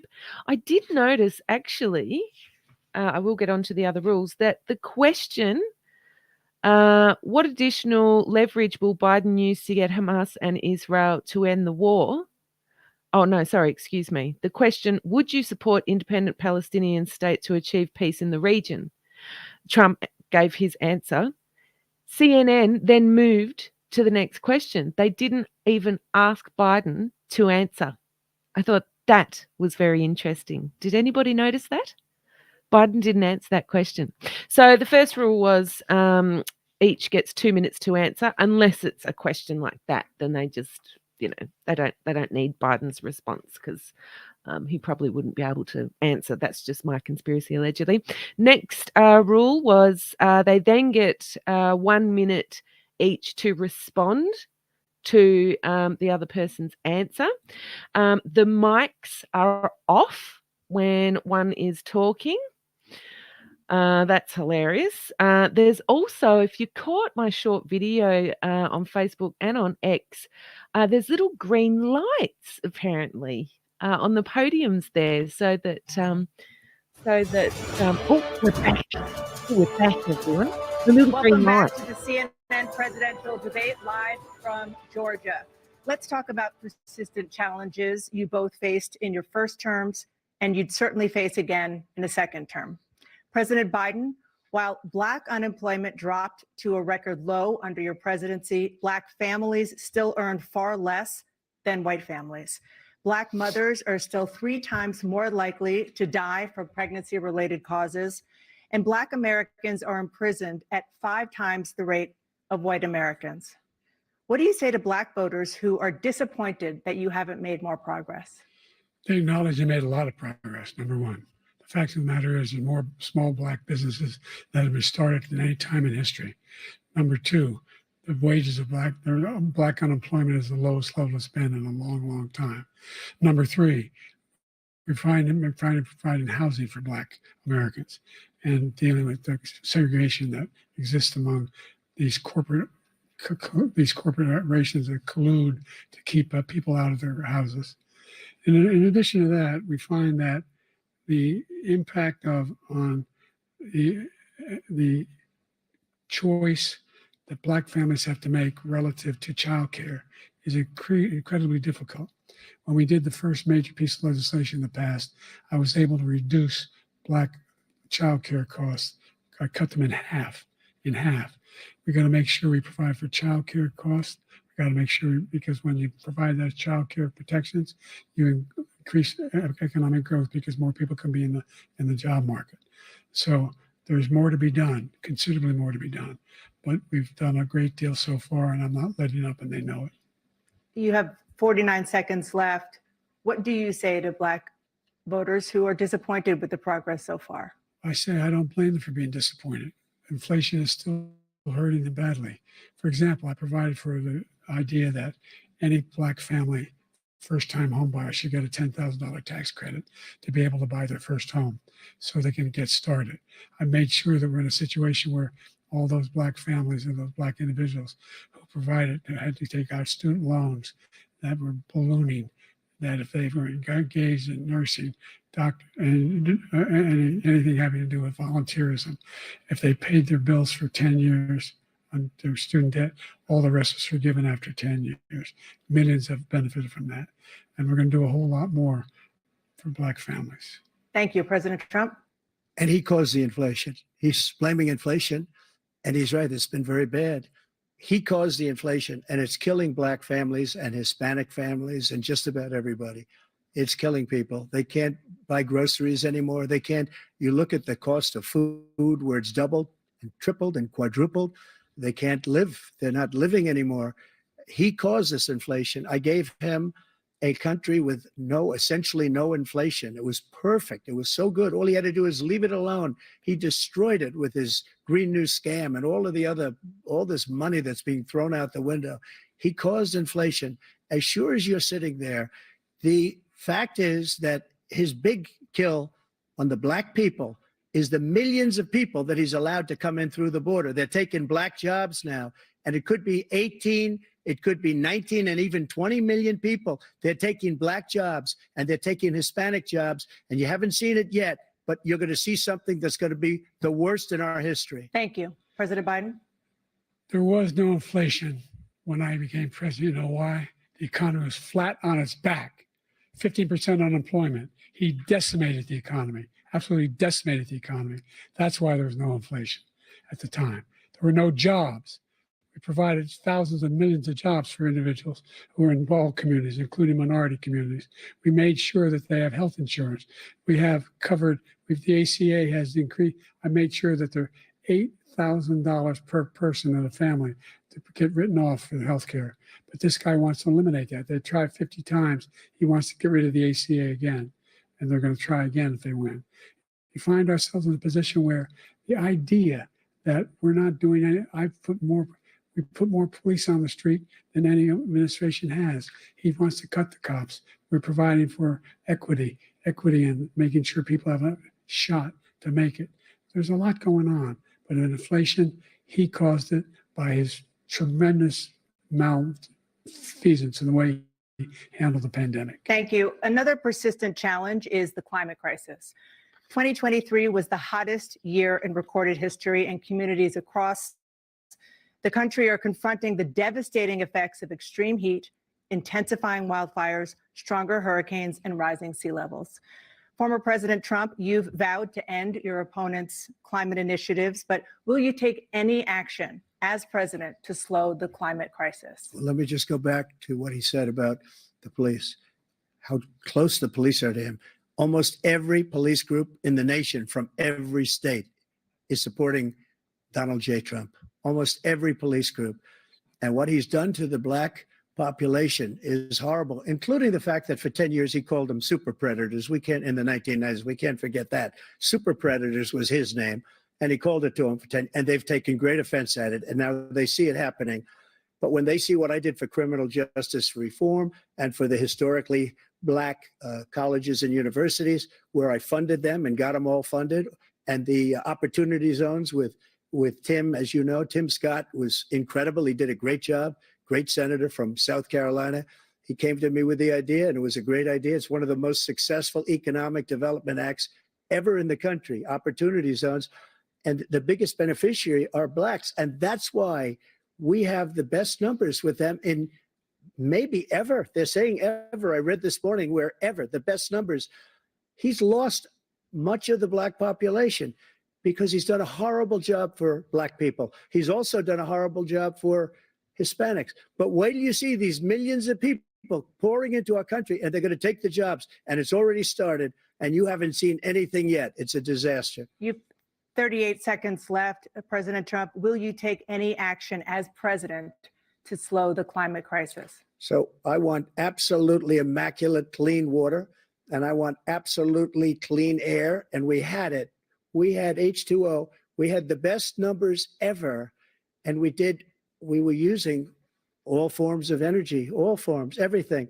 And yet, during my 4 years, I had the best environmental numbers ever. And my top environmental people gave me that statistic just before I walked on the stage, actually. I don't know where the hell he's been. The idea that anything he said is true. I've passed the most extensive climate change legislation in history. In history, we find ourselves, and by the way, black colleges. I came up with $15 billion for HBCUs, historic black universities and colleges, because they don't have those. They don't have the kind of contributors that they have to build these laboratories and the like. Any black student is capable in college of doing any white student can do. They just don't have the money, but now they'll be able to get those jobs in high tech. We're in a situation where the idea that he is claiming to have done something that had the cleanest water, he hadn't done a damn thing with the environment.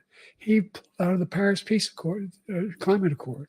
I immediately joined it because if we reach 1.5 degrees Celsius at any one point, there's no way back. The only existential threat to humanity is climate change. And he didn't do a damn thing about it. He must undo all that I've done. The Paris Accord was going to cost us $1 trillion, and China nothing, and Russia nothing, and India nothing. It was a ripoff of the United States. And I ended it because I didn't want to waste that money because they treat us horribly. We were the only ones who was costing us money. Nobody else was paying into it. And it was a disaster. But everything that he said just now, I'll give you an example. I heard him say before insulin. I'm the one that got the insulin down for the seniors. I took care of the seniors. What he's doing is destroying all of our medical programs because the migrants coming in, they want everybody. And look, I have the biggest heart on the stage. I guarantee you that. And I want to take care of people, but we're destroying our country. They're taking over our schools, our hospitals, and they're going to be taking over Social Security. He is destroying Social Security, Medicare, and Medicaid. The idea is that we, in fact, we were the only ones of consequence who were not members of the Paris Accord. How can we do anything? We're not able to, the United States can't get its under control. One of the largest polluters in the world, number one. We're making significant progress. By 2035, we will have cut pollution in half. We have made significant progress, and we're continuing to make progress. We set up a climate corps for thousands of young people who learn how to deal with climate, just like the Peace Corps. And we're moving in directions that are going to significantly change the elements of cause of pollution. But the idea that he claims that he has the biggest heart up here and he's really concerned about pollution and about climate, I've not seen any indication of that. And by the way, with regard to prescription drugs, one company agreed that they would reduce the price to $35, which I was calling for, one, voluntarily. I made sure every company in the world, every pharmaceutical company cannot have to pay. Thank you. And by the way, So every day, millions of Americans struggle just to make ends meet. For many older Americans, Social Security provides a critical lifeline. President Biden, if nothing is done to Social Security, seniors will see their benefits cut in just over 10 years. Will you name tonight one specific step that you're willing to take to keep Social Security solvent? yes, make the very wealthy begin to pay their fair share. Right now, everybody making under $170,000 pays 6% of their income, of their paycheck, every single time they get a paycheck from the time of the first one they get when they're 18 years old. The idea that they're gonna, I'm proposing that everybody, they pay, the millionaires pay 1%. So no one I would not raise the cost of Social Security for anybody under $400,000. After that, I began to make the wealthy begin to pay their fair share by increasing from 1% beyond to be able to guarantee the program for life. So you still have 82 seconds left. Are there any other measures that you think that would be able to help keep Social Security solvent, or is that one enough? Well, no, that one enough will keep it solvent. But the biggest thing will do it if we defeat this man, because he wants to get rid of Social Security. He thinks there's plenty to cut in Social Security. He's wanting to cut Social Security and Medicare both times. And that's what. And if you look at the program put forward by the House Republican caucus that I believe supports, is in fact want to cut it as well. The idea that we don't need to protect our seniors is ridiculous. And by the way, American public has greater health care coverage today than ever before. And on the ACA, as I said, you're in a circumstance where 400,000 people, 40 million people would not have insurance because they have a pre-existing condition. Only thing that allows them to have that insurance is the fact that they, in fact, are part of the ACA. And by the way, the other thing is we're in a situation where I talk about education for Black communities. I've raised the amount of money for Pell Grants by another $8,000. So anybody making under $70,000 a year is going to be able to get $15,000 toward their tuition. He just doesn't know what he's talking about. Thank you, President Biden. President Trump. So I've dealt with politicians all my life. I've been on this side of the equation for the last 8 years. I've never seen anybody lie like this guy. He lies. I've never seen it. He could look you in the face. About so many other things too. And we mentioned the laptop. We mentioned Russia, Ukraine. Everything he does is a lie. It's misinformation and disinformation. The losers and suckers story that he made up is a total lie on the military. It's a disgrace. But Social Security, he's destroying it because millions of people are pouring into our country and they're putting them onto Social Security. They're putting them onto Medicare, Medicaid. They're putting them in our hospitals. They're taking the place of our citizens. What they're doing to the VA, to our veterans is unbelievable. Our veterans are living in the street and these people are living in luxury hotels. He doesn't know what he's doing. And it's really coming back. I've never seen such anger in our country before. President Biden. The idea that veterans are not being taken care of, I told you before. And by the way, when I said suckers and losers, he acknowledged after that he fired that general. That general got fired because he's the one that acknowledged that that's what he said. He was the one standing with Trump when he said it.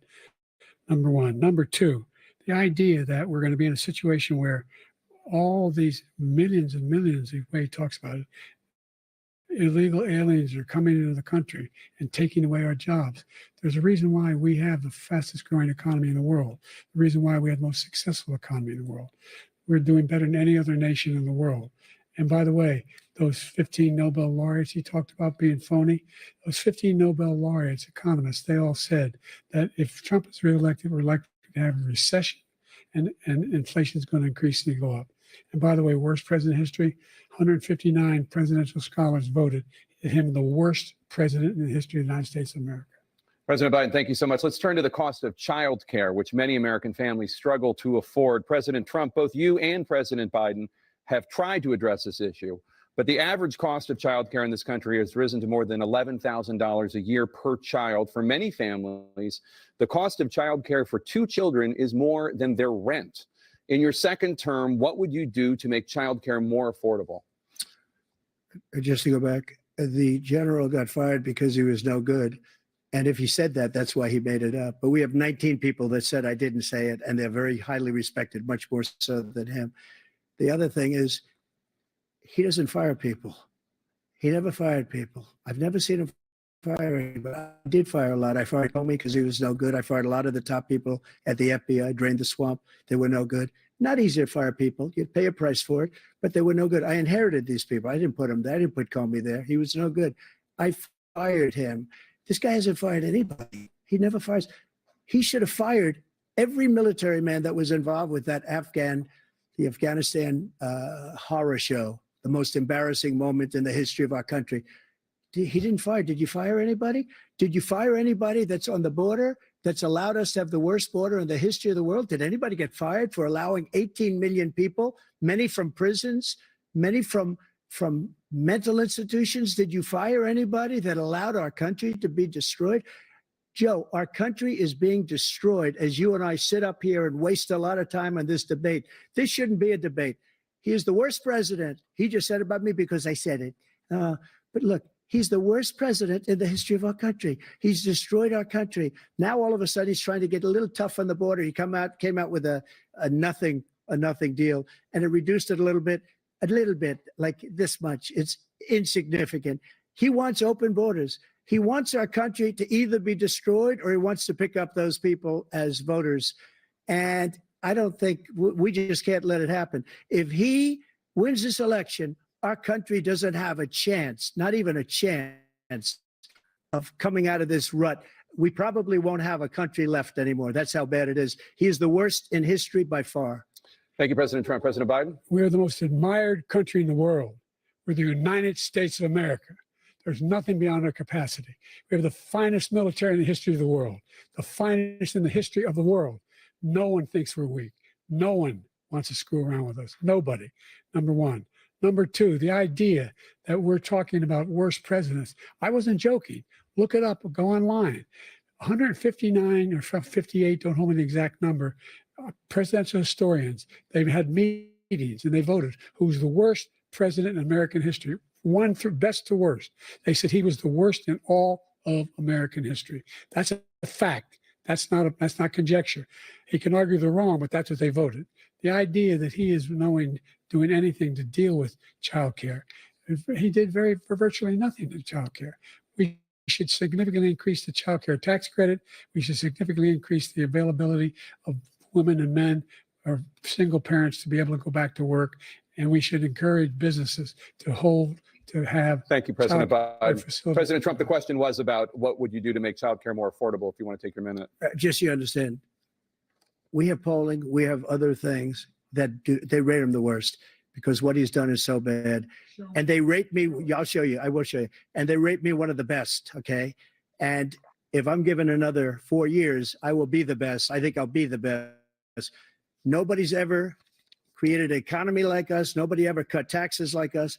He's the only one I know. He wants to raise your taxes by 4 times. He wants to raise everybody's taxes by 4 times. He wants the Trump tax cuts to expire. So everybody, including the two of you, are going to pay 4 to 5 times. Nobody ever heard of this before. All my life, I'd grow up and I'd see politicians talking about cutting taxes.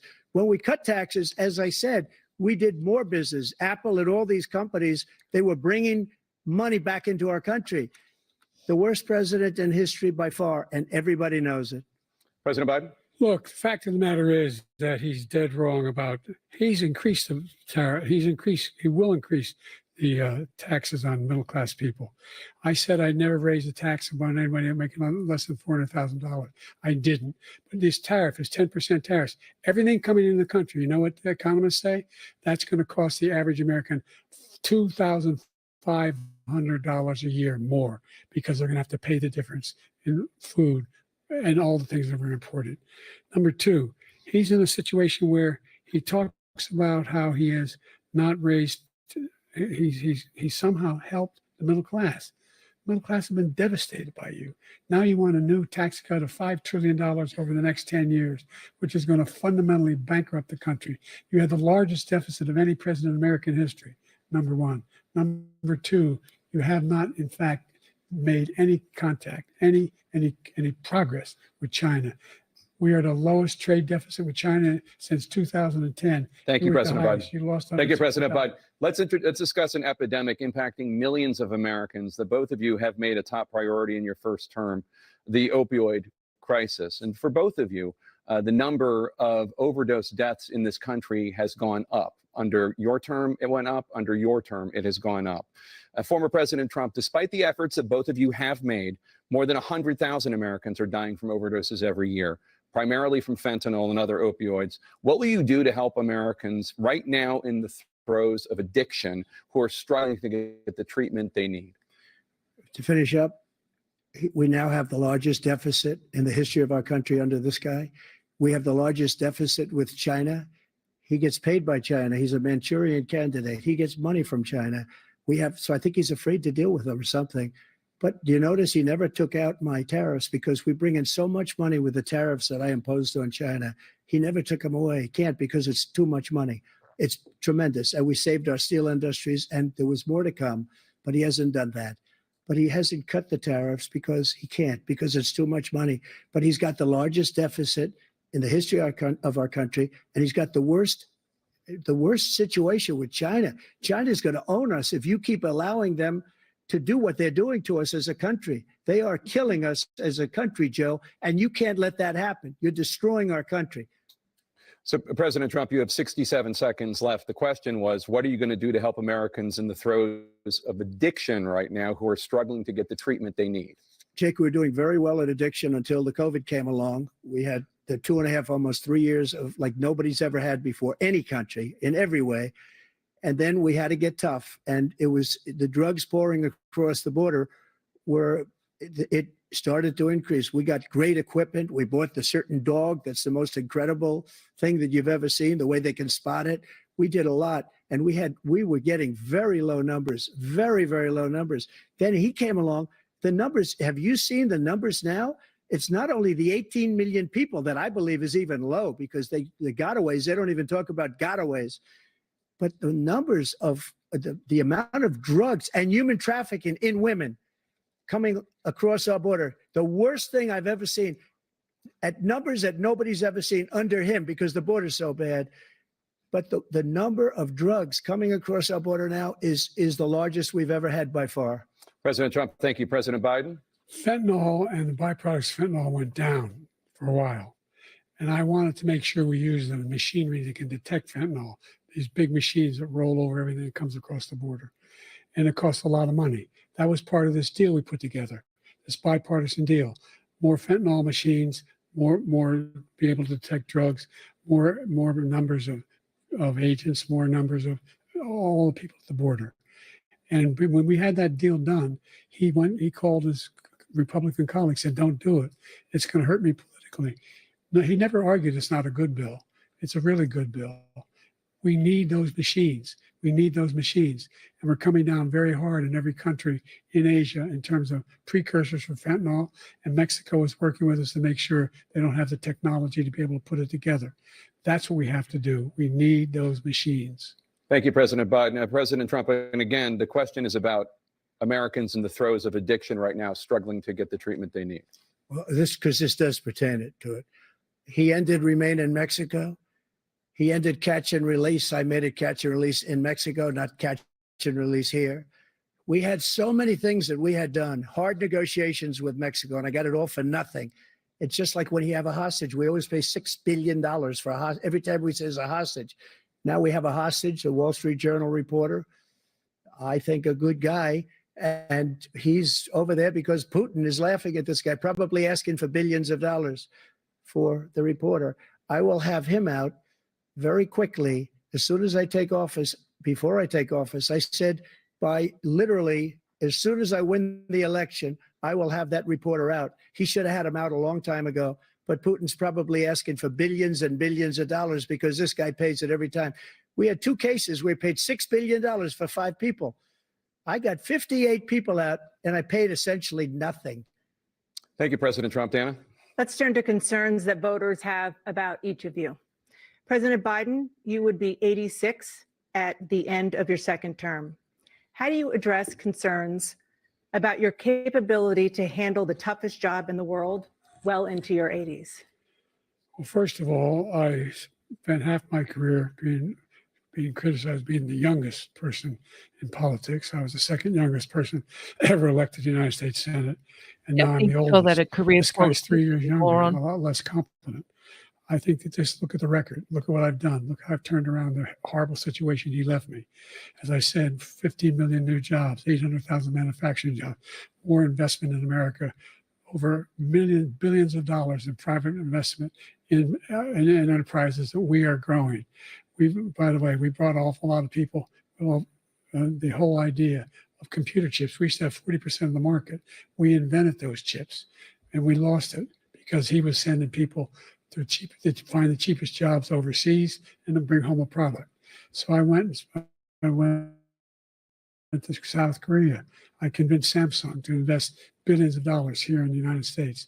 And guess what?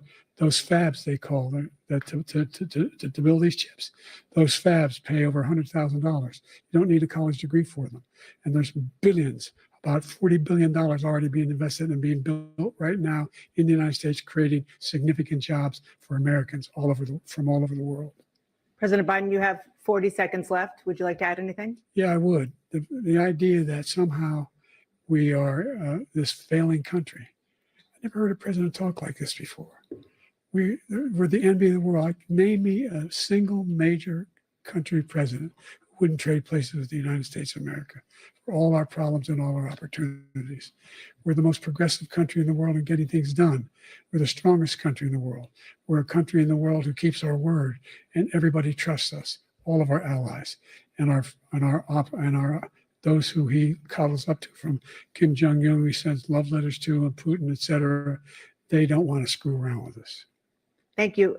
Former President Trump, to follow up, you would be 82 at the end of your second term. What do you say to voters who have concerns about your capabilities to serve? Well, I took 2 tests, cognitive tests. I aced them, both of them, as you know. We made it public. He took none. I'd like to see him take one, just one, a real easy one. Like go through the first 5 questions. He couldn't do it. But I took 2 cognitive tests. I took physical exams every year. And, you know, we knock on wood wherever we may have wood, that I'm in very good health. I just won 2 club championships, not even senior, 2 regular club championships. To do that, you have to be quite smart, and you have to be able to hit the ball a long way. And I do it. He doesn't do it. He can't hit a ball 50 yards. He challenged me to a golf match. He can't hit a ball 50 yards. I think I'm in very good shape. I feel that I'm as in good a shape as I was 25, 30 years ago. Actually, I'm probably a little bit lighter, but I'm in as good a shape as I was years ago. I feel very good. I feel the same. But I was willing to take a cognitive test. And you know what? If I didn't do well, I aced him. Dr. Ronnie Jackson, who's a great guy when he was White House doctor. And then I took another one, a similar one. And one of them said they've never seen anybody ace him. Thank you. President Biden? You can see he is 6'5" and only 223 pounds, or 235 pounds. Well, you said 6'4", 200. Well, anyway, that's what anyway, just take a look at what he says he is and take a look at what he is. Look, I'd be happy to have a driving contest with him. I got my handicap, which when I was vice president, down to a 6. But by the way, I told you before, I'm happy to play golf if you carry your own bag. Think you can do it? That's the biggest lie. He's a 6 handicap of all. I was at 8 handicap. Yeah. 8. Never. But I had, you know, I've seen you swing. I know you swing. Okay, let's not act like children. President Trump, we're going to turn Let's not act like children. to a specific concern that voters have about you. Will you pledge tonight that once all legal challenges have been exhausted, that you will accept the results of this election, regardless of who wins, and you will say right now that political violence in any form is unacceptable? Well, I shouldn't have to say that, but of course I believe that. It's totally unacceptable. And if you would see my statements that I made on Twitter at the time, and also my statement that I made in the Rose Garden, you would say it's one of the strongest statements you've ever seen. In addition to the speech I made in front of, I believe, the largest crowd I've ever spoken to. And I will tell you, nobody ever talks about that. They talk about a relatively small number of people that went to the Capitol, and in many cases were ushered in by the police. And as Nancy Pelosi said, it was her responsibility, not mine. She said that loud and clear. But the answer is, if the election is fair, free, and I want that more than anybody. And I'll tell you something. I wish he was a great president, because I wouldn't be here right now. I'd be at one of my many places enjoying myself. I wouldn't be under indictment because I wouldn't have been his political opponent, because he indicted me because I was his opponent. I wish he was a great president. I would rather have that. I wouldn't be here. I don't mind being here. But the only reason I'm here is he's so bad as a president that I'm going to make America great again. We're going to make America great again. We're a failing nation right now. We're a seriously failing nation. And we're a failing nation because of him. His policies are so bad. His military policies are insane. They're insane. These are wars that will never end with him. He will drive us into World War III, and we're closer to World War III than anybody can imagine. We are very, very close to World War III, and he's driving us there. And Kim Jong-un and President Xi of China, Kim Jong-un of North Korea, all of these, Putin, they don't respect him. They don't fear him. They have nothing going with this gentleman, and he's going to drive us into World War III. You want a World War III, let him follow and win, and let Putin say, do what you want, NATO. Just do what you want. There's a thing called Article 5. An attack on one is an attack on all, and required response. The idea, I can't think of a single major leader in the world who wouldn't trade places with the job I've done and what they've done. because we are a powerful nation. We have wonderful peace because of the people, not me. It's because of the American people. They're capable of anything, and they step up when they're needed. And right now, we're needed. We're needed to protect the world because our own safety is at stake. And again, you want to have a war, just let Putin go ahead and take Kyiv, make sure they move on, see what happens in Poland, Hungary, and other places along that border. Then you have a war. President Trump, as I come back to you for a follow-up, the question was, will you accept the results of this election, regardless of who wins? Just to finish what he said, if I might, Russia, they took a lot of land from Bush. They took a lot of land from Obama and Biden. They took no land, nothing from Trump, nothing. He knew not to do it. He's not going to play games with me. He knew that. I got along with him very well, but he knew not to play games. He took nothing from me. But now he's going to take the whole thing from this man right here. That's a war that should have never started. It would have never started ever with me. And he's going to take Ukraine. And, you know, you asked me a question before, would you do this? He's got us in such a bad position right now with Ukraine and Russia, because Ukraine's not winning that war. He said, I will never settle until such time. They're running out of people. They're running out of soldiers. They've lost so many people. It's so sad. They've lost so many people, and they've lost those gorgeous cities with the golden domes that are 1,000 years old, all because of him and stupid decisions. Russia would have never attacked if I were President Trump, president. the question was, will you accept the results of the election, regardless of who wins? Yes or no, please. If it's a fair and legal and good election, absolutely. I would have much rather accepted these, but the fraud and everything else was ridiculous. And if you want, we'll have a news conference on it in a week, or we'll have another one of these in a week. But I will absolutely, there's nothing I'd rather do. It would be much easier for me to do that than I'm running again. I wasn't really going to run until I saw the horrible job he did. He's destroying our country. I would be very happy to be someplace else, in a nice location someplace. And again, no indictments, no political opponent stuff, because it's the only way he thinks he can win. But unfortunately, it's driven up my numbers and driven them up to a very high level because the people understand it. Let's see what your numbers are when this election is over. Let's see. You're a whiner. When you lost the first time, you continued, you appealed and appealed to courts all across the country. Not one single court in America said any of your claims had any merit, state or local, none. But you continue to provoke this lie about somehow there's all this misrepresentation, all this stealing. There is no evidence of that at all. And I tell you what, I doubt whether you'll accept it because you're such a whiner. The idea, if you lose again, you accepting anything, you can't stand the loss. Something snapped in you when you lost the last time. We'll be right back with more from the CNN presidential debate, live from Georgia.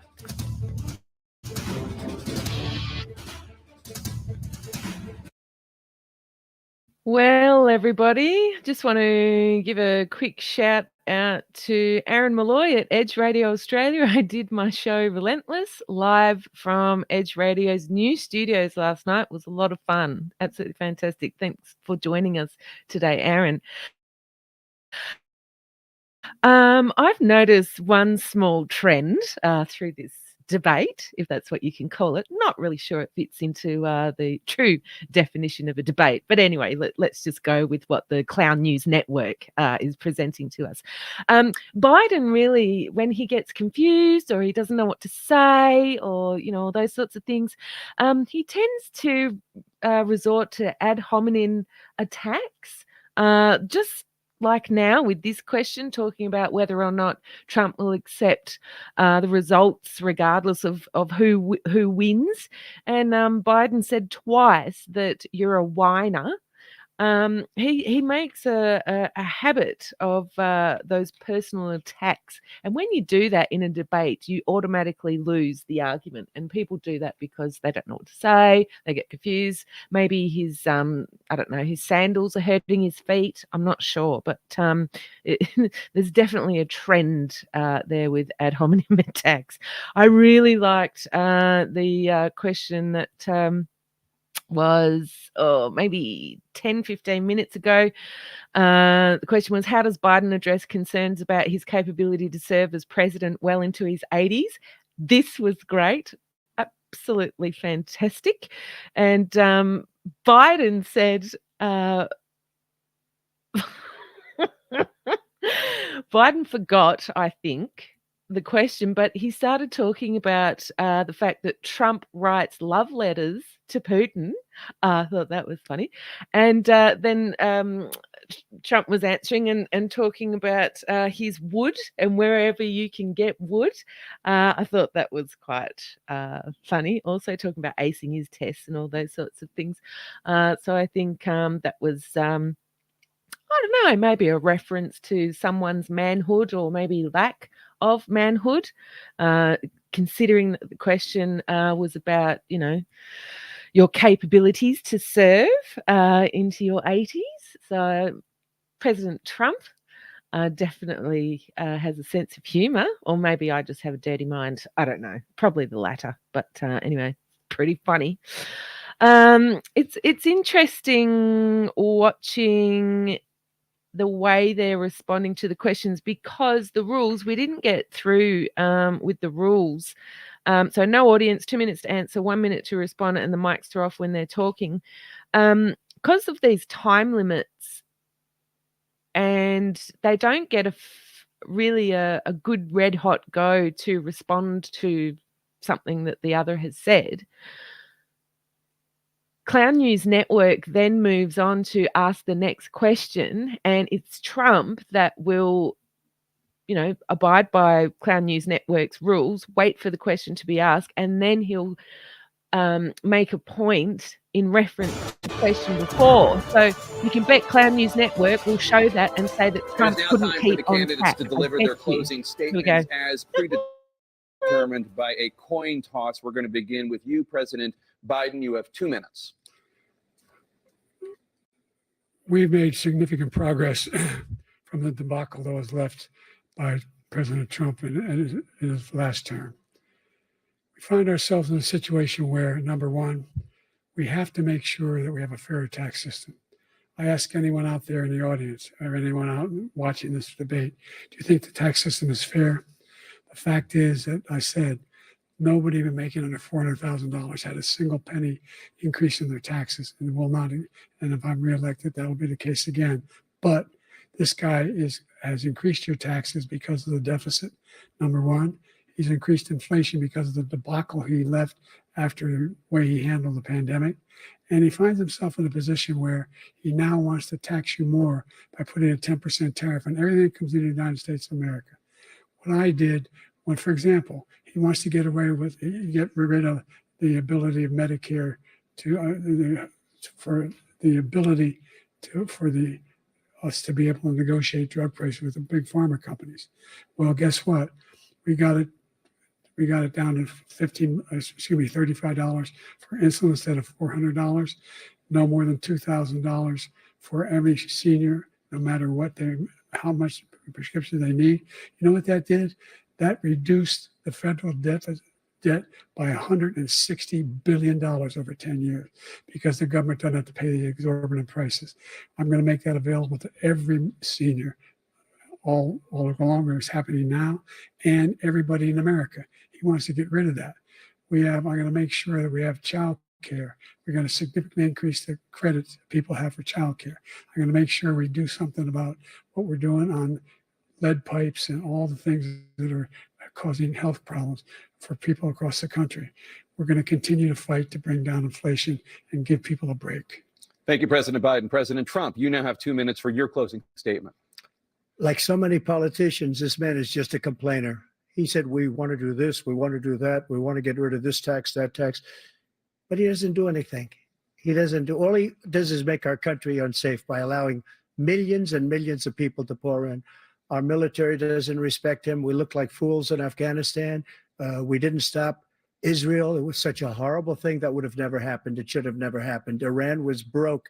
Anybody that did business with Iran, including China, they couldn't do business with the United States. They all passed. Iran was broke. They had no money for Hamas or Hezbollah, for terror, no money whatsoever. Again, Ukraine should have never happened. He talks about all the stuff, but he didn't do it. For 3.5 years, we're living in hell. We have the Palestinians and we have everybody else rioting all over the place. You talk about Charlottesville. This is 100 times Charlottesville, 1,000 times. The whole country is exploding because of you, because they don't respect you, and they have to respect their president, and they don't respect you throughout the world. What we did was incredible. We rebuilt the military. We got the largest tax cut in history, the largest regulation cut in history. The reason he's got jobs is because I cut the regulations that gave jobs, but he's putting a lot of those regulations back on. All of the things that we've done, nobody's ever never seen anything like, even from a medical standpoint, right to try, where we can try space age materials instead of going to Asia or going to Europe and trying to get when you're terminally ill. Now you can go and you can get something. You sign a document. They've been trying to get it for 42 years. But you know what we did for the military was incredible. Choice for our soldiers, where our soldiers, instead of waiting for 3 months to see a doctor, can go out and get themselves fixed up and readied up and take care of themselves, and they're living. And that's why I had the highest approval rating in the history of the VA. So all of these things, we're in a failing nation, but it's not going to be failing anymore. We're going to make it great again. Thank you, former President Trump, President Biden. Stay with us because we have full analysis of this debate. Anderson Cooper and Aaron Burnett starts now on CNN. Oh, Anderson Pooper, this is going to be great. What a clown that guy is. Closing statements, hey, everybody. Well, no music? Oh, that's a shame. They really made a mistake there. They could have put some really great music on here. Here we go. Analysis, everybody. President and former presidents making their way off the CNN debate stage. Looks like Jill Biden, the first lady, has come out. Former President Trump walking off the stage. The first debate of the 2024 campaign and the earliest presidential debate ever, now in the books and in front of the voters. Tonight, along with Aaron Burnett, the first word on what those voters might make of it from our political professionals, from our CNN Flash Poll and Swing State Focus Group. We'll be talking to surrogates, including Vice President Harris, getting fact checks from our Daniel Dale, and new reporting from inside both campaigns. With me here, CNN political commentator Scott Jennings, Kate Bedingfield, David Urban, Van Jones, Alyssa Farr Griffin, and Newsnight anchor Abby Phillip, and David Axelrod, and CNN Chief National Correspondent John King. John, let me start with you. Your thoughts. Anderson, this was a game-changing debate in the sense that right now, as we speak, there is a deep, a wide, and a very aggressive panic in the Democratic Party. It started minutes into the debate, and it continues right now. It involves party strategists. It involves elected officials. It involves fundraisers. And they're having conversations about the president's performance, which they think was dismal, which they think will hurt other people down the party in the ticket. And they're having conversations about what they should do about it. Some of those conversations include, should we go to the White House and ask the president to step aside? Other of the conversations are about, should prominent Democrats go public with that call? Because they feel that this debate was so terrible. They do say in moments in the debate later, the president got better and got his footing, but then at the end, even his closing statement was a little halting.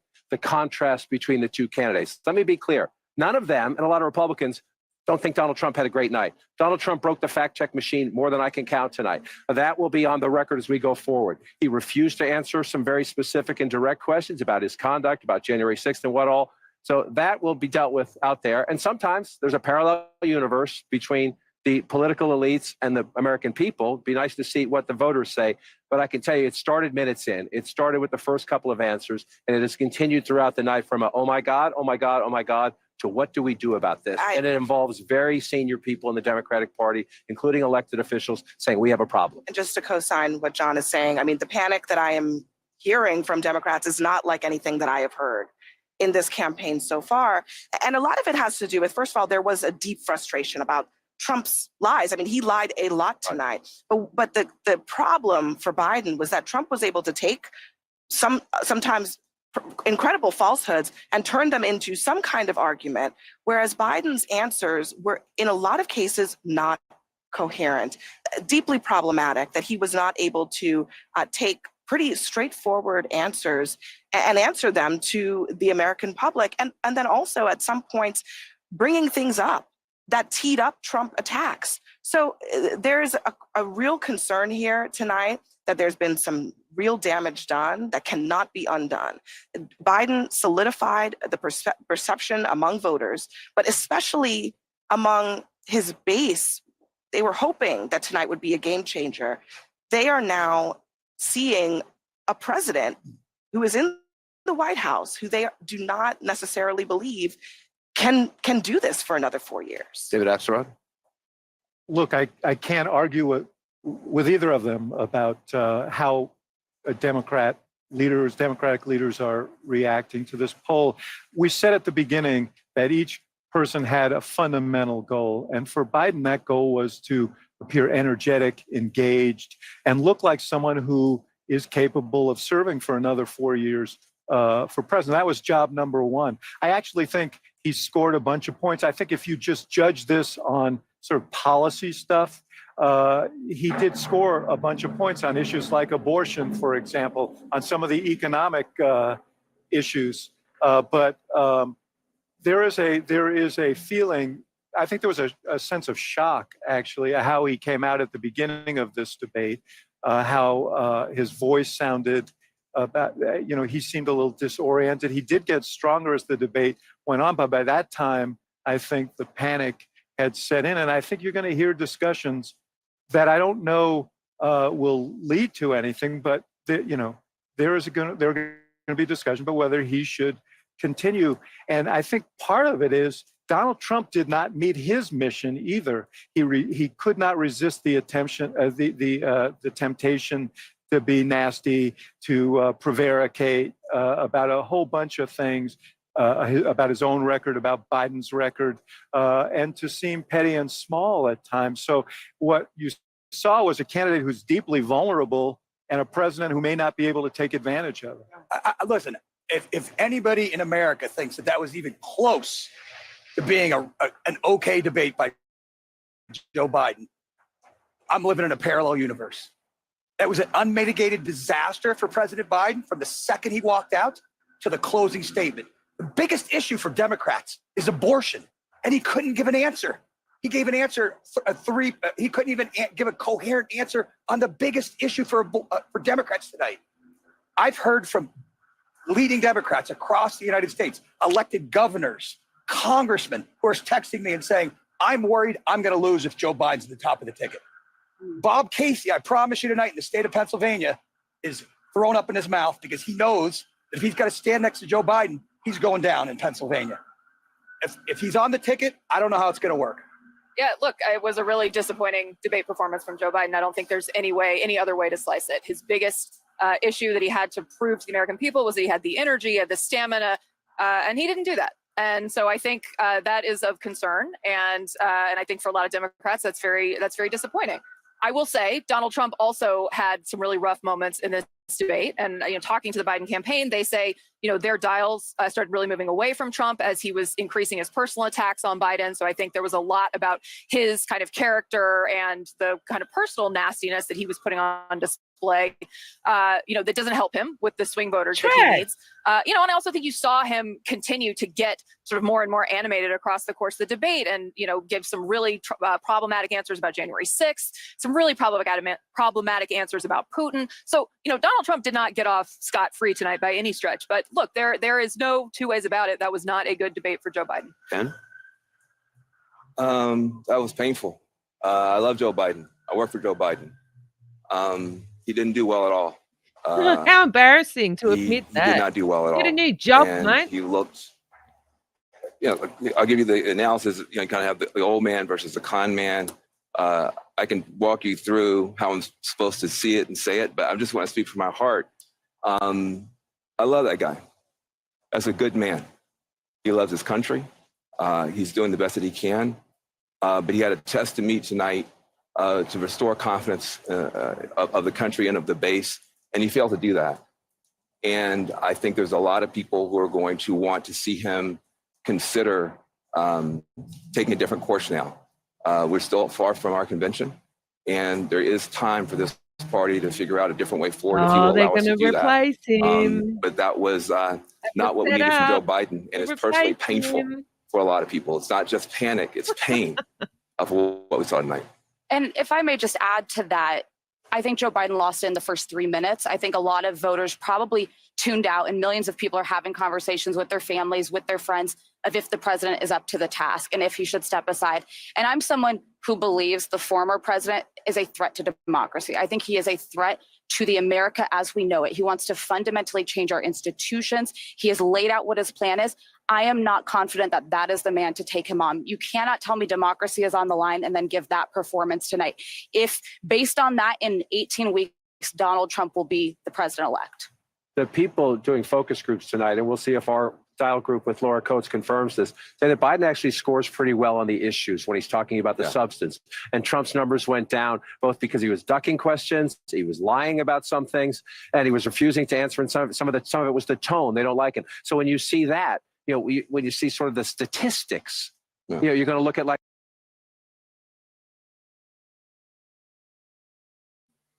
Oh dear.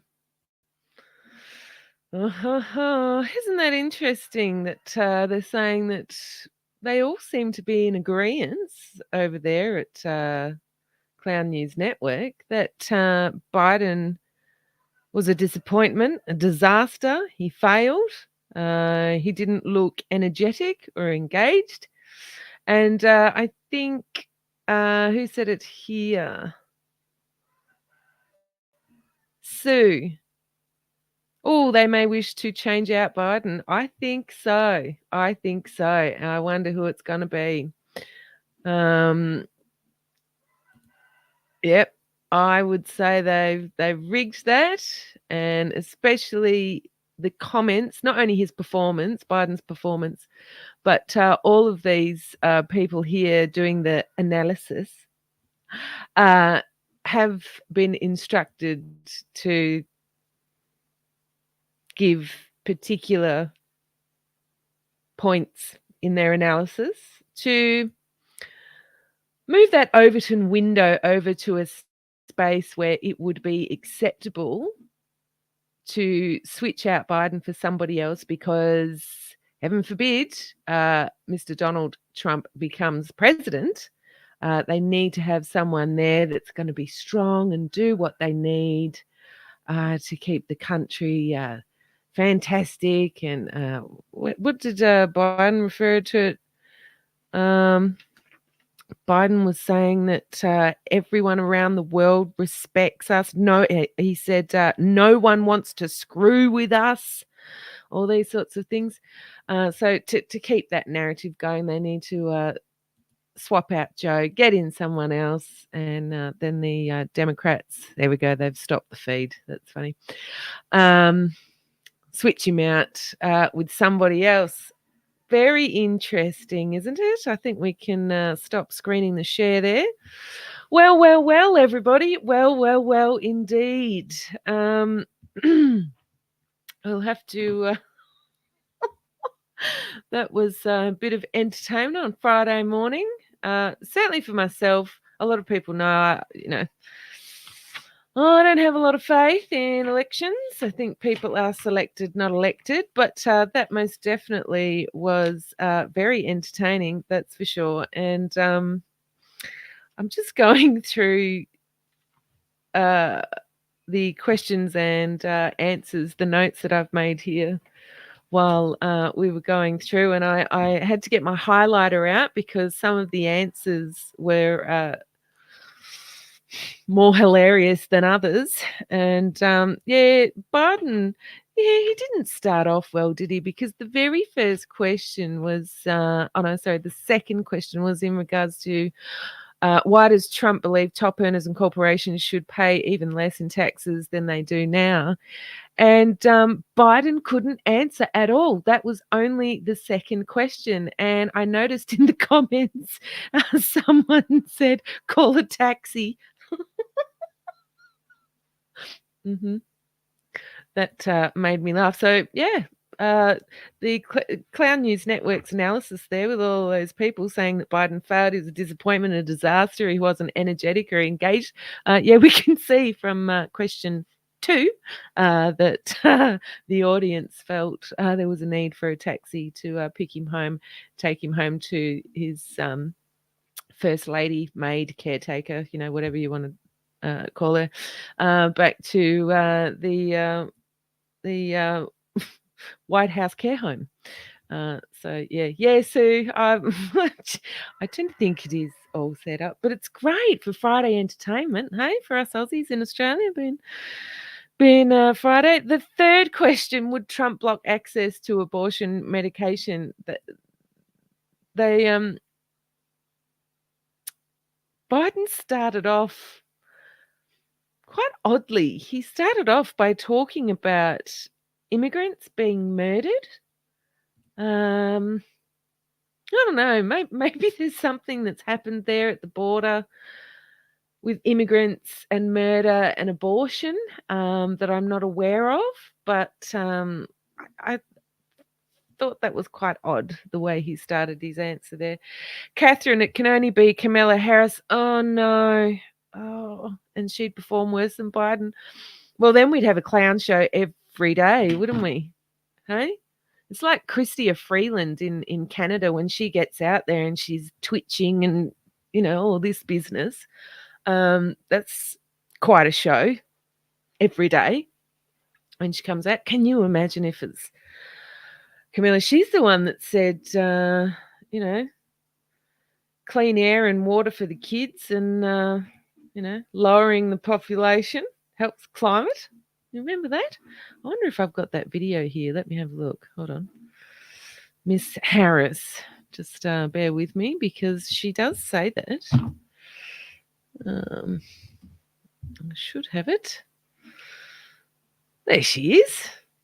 And we reduce the population. Should we watch that, everyone? Oh, let's watch this. Here we go, everyone. Hey, look at me go. Energy and electric vehicles and reduced population, more of our children can breathe clean air and drink clean water. Oh, amazing. Can you imagine? Yes, Mitch, perhaps it might be Mr. Michelle. Who knows? Who knows? Helen, I can't stand watching it anymore. Yep. I know, it's crazy, isn't it? Edge Radio Australia, when CNN are speaking in unison, there was always a setup. Yeah, exactly. Isn't it funny how they all seem to be saying the same thing? That's a bit of a... That doesn't usually happen, does it? Not in this kind of thing. And then the next question, because they're talking about access to abortion medication, and then the next question was, does Biden support any legal limits on how late a woman can have an abortion, all those sorts of things? Biden is in his answer, he is denying partial live birth abortion.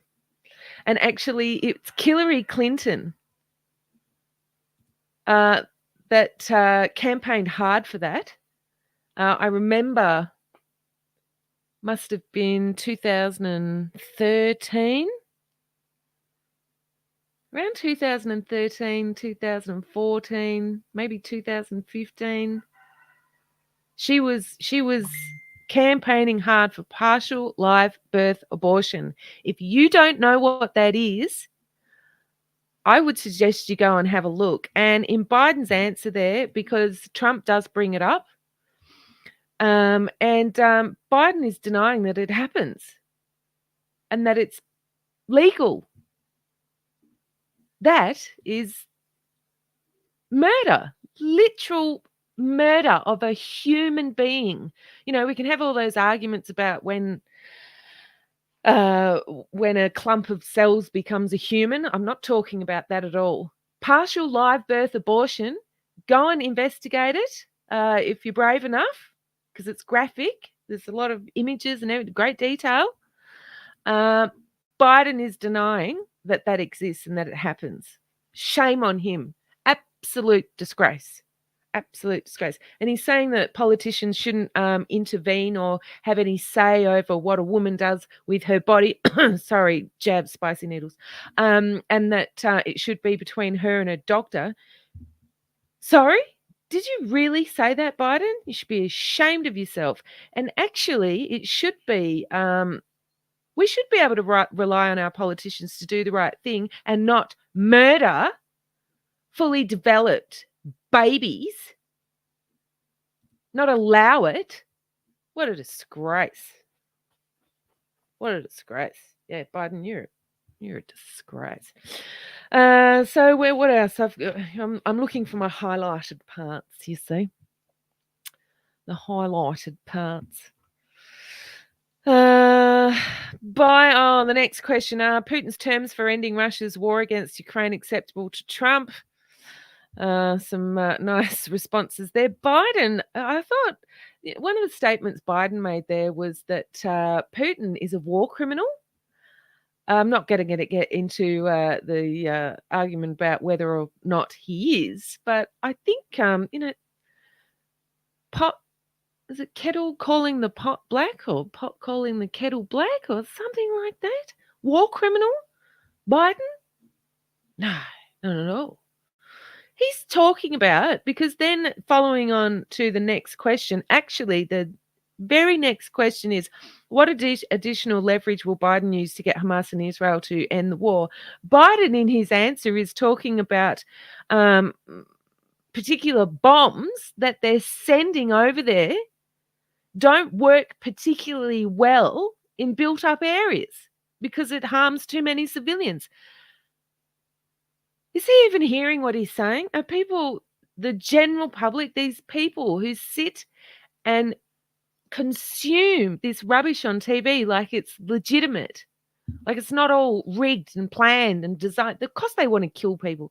So he's gone from saying in the previous question that Putin is a war criminal, and then in the very next question, giving as part of his answer that, these particular bombs aren't really great because it kills too many civilians. I don't know. That kind of sounds like war criminal activity to me. Maybe it's just me. No. What else have we got? Yes. Oh, Biden saying that Trump has got the morals of an alley cat. Oh, that's another good soundbite, isn't it? Trump has the morals of an alley cat. Had sex with a porn star? Oh, hilarious. Talking about him being a convicted felon? Well, that might be true, but nobody actually knows what he actually did wrong. I think it was 30 different things. The jurors, no, was it 3? And the jurors didn't even know what that. They actually didn't even have to be unanimous to convict Trump in those 34 felonies. So, that's hilarious. Yeah, I don't know. Talking about does Biden believe that tens of millions of Americans who are likely to vote for Trump will be voting against U.S. democracy? That's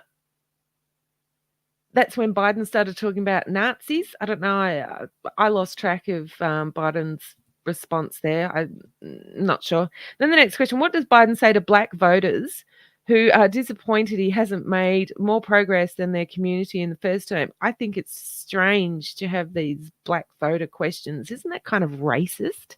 Anyway, Biden goes on to talk about we've done a great deal so far. And somebody mentioned in the comments that Biden talked about wages of black unemployment. I missed that. But I did write it down. I'm going to have to go back and listen to that. Yeah, Rachel, it's not funny, Robin, if Biden gets in as America being leader of the free world, the whole world is screwed and we will go to World War III. Oh, yeah. Sorry to be that direct, but that's really is even what Trump said. Yes. Oh, I don't believe it. And,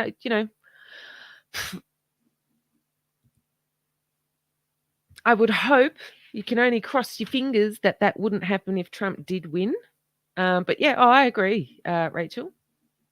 And the fact of the matter is it's not actually Biden, it's somebody else. But yeah, I agree. Totally agree.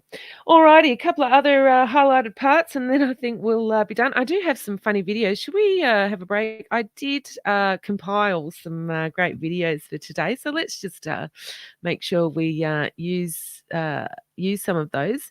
Where should we? Do you remember this? Biden's uncle was eaten by cannibals. Let's have a go at this one just for a bit of comedic. Mood. Why is President Biden saying that his uncle Bozy was eaten by cannibals?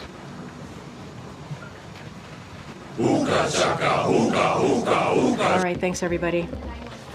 Thank you. Thanks everybody. Thank you. Have a good weekend.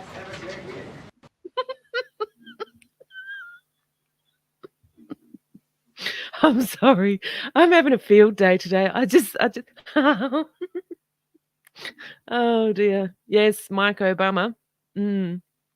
Oh, what else did I prepare especially for today? Let me just check my file. So that's a great one.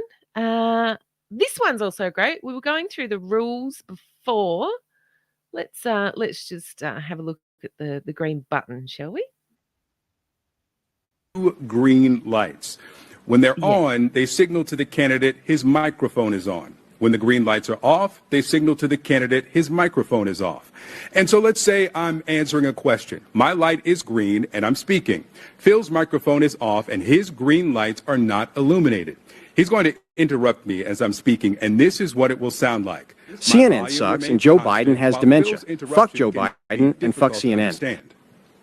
Let's try the opposite. My microphone is now on. Victor's microphone. So there we go, everybody. I thought that was a little bit humorous. Have to inject some humor. I can't, it's the world's going to hell in a handbag. Let's all face it. We all know it. And I wouldn't spend my time doing what I do if I didn't think there was some hope. And we need to be vocal and use our freedom of speech while we still have it to try to do something.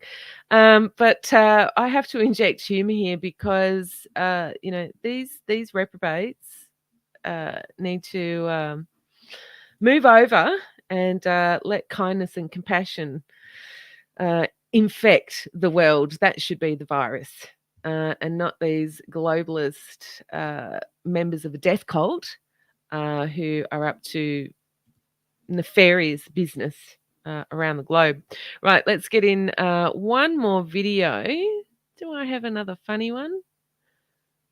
Oh, this one's good. This was a smackdown from Trump. Here we go. Let's watch this. In real time. Last time at the first debate, we had millions of people fact checking. So I expect we'll have millions more fact checking because, it's just awfully good that someone with the temperament of Donald Trump is not in charge of the law in our country. Because you'd be in jail. Secretary Clinton.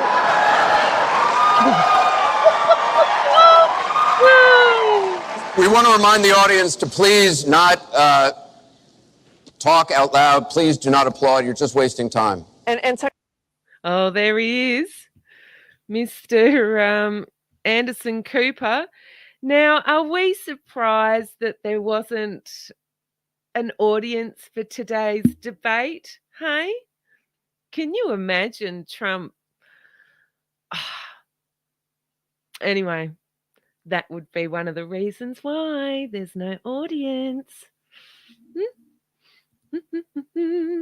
Hilarious. So yeah, I think that's enough. We don't need any more analysis from Courage is the Cure. It's all a bit of a muchness. I think I've come to my own conspiracy tinfoil suit theory that that was arranged, and most definitely the Clown News Network analysis towards the end there was arranged and presented in a certain way to seed the thoughts of doubt in people's minds, to move that Overton window over, to create the possibility in people's minds that it might be a good idea to let Biden retire and bring someone in, because we can't have Trump win the election. We need to stay strong. We need to keep America strong. So we need to just bring someone in that can do a little bit more better job than Biden. So that was an Overton window moving exercise, that debate, and most definitely the Clown News Network analysis at the end was an Overton window moving exercise. That's for sure. My humble opinion. Righty, everybody. Thank you so much for joining me this morning. We're going to go out with a song. Can anybody guess what song it is? I do have a favorite song, especially when we're talking about Biden. It's Biden's song. It doesn't have a name, but anyway. So, yeah, thank you all for joining me. If anybody wants to come on my show and, talk about something you're relentless in your field, please contact me at courageisthecureteam@protonmail.com. All righty, everybody. I wish you a wonderful Friday. Again, thank you so much for joining me. It's been great. Oh, no, we've got one more video and then the song. Sorry, we've got to play the Pony Soldier. Was that the Pony Soldier Biden? Was it? Anyway, we just got to play this before we go. Hold on. Here's the Pony Soldier in Vietnam. Ready? My brother loves having, there's famous lines from movies that he always quotes, and one of them is there's a movie about John Wayne. He's an Indian scout, and they're trying to get I think it was the Apache, one of the great tribes of America, back on the reservation. And he's standing with the Union, so they're all on their horses and their saddles, and there's 3 or 4 Indians in headdresses, and the Union soldiers. And the Union soldiers basically saying, the Indians, come with me, we'll take care of you, everything will be good. And the Indian looks at John Wayne and points to the Union soldier and says, he's a lion, dog-faced pony soldier. Well, there's a lot of lion, dog-faced pony soldiers out there about global warming, but not anymore. All of a sudden, they all realize it's a problem. And there's nothing like seeing the light. I see, I'm just following my orders here. Yeah, aren't you?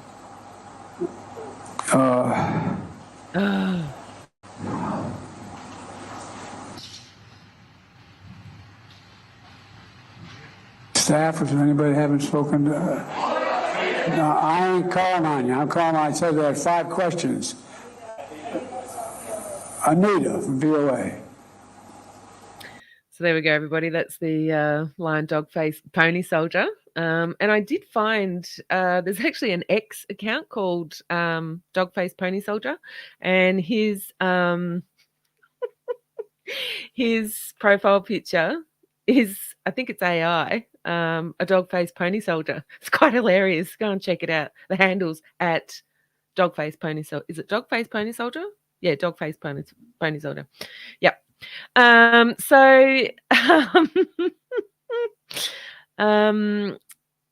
Who got it? Somebody said it.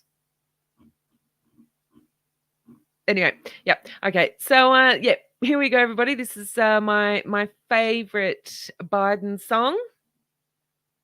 That was most certainly an entertaining debate, as your air quotes. And we shall see if I get a strike on PooTube for streaming it to PooTube, because there was a couple of things that came up which I think might get in trouble for, but, I'm a risk taker, aren't I? Right? Right, everyone, have a great day. Here's a Biden song. We'll see you later. Played where everybody is on the chair, everybody had, going to my mind's going blank now. What's happening? What, I can't remember. I'm going to lose track. My mind's going blank now.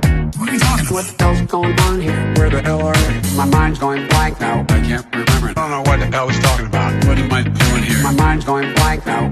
Where am I headed? I keep forgetting I'm president. Where am I? No idea. Last night I was on the television. I was on a telephone, rapidly rising, and with I don't know. COVID has taken more than 100 years. Look, here's lives reflected in the NHEI. America is a nation that can be defined in a single word. I was we're going to seize the ill-begotten gains of Putin's kleptocracy. NATO's purpose is to defend against aggression. Let me make near and dear to you that you like to be able to. Anyway, my mind's going blank now. What's happening? I can't remember. I'm going to lose track. My mind's going blank now. What the hell's going on here? Where the hell are you? My mind's going blank now. I can't remember. I don't know what the hell he's talking about. What am I doing here? My mind's going blank now. Where am I headed? I keep forgetting I'm president. Where am I? No idea. I don't think as the idea that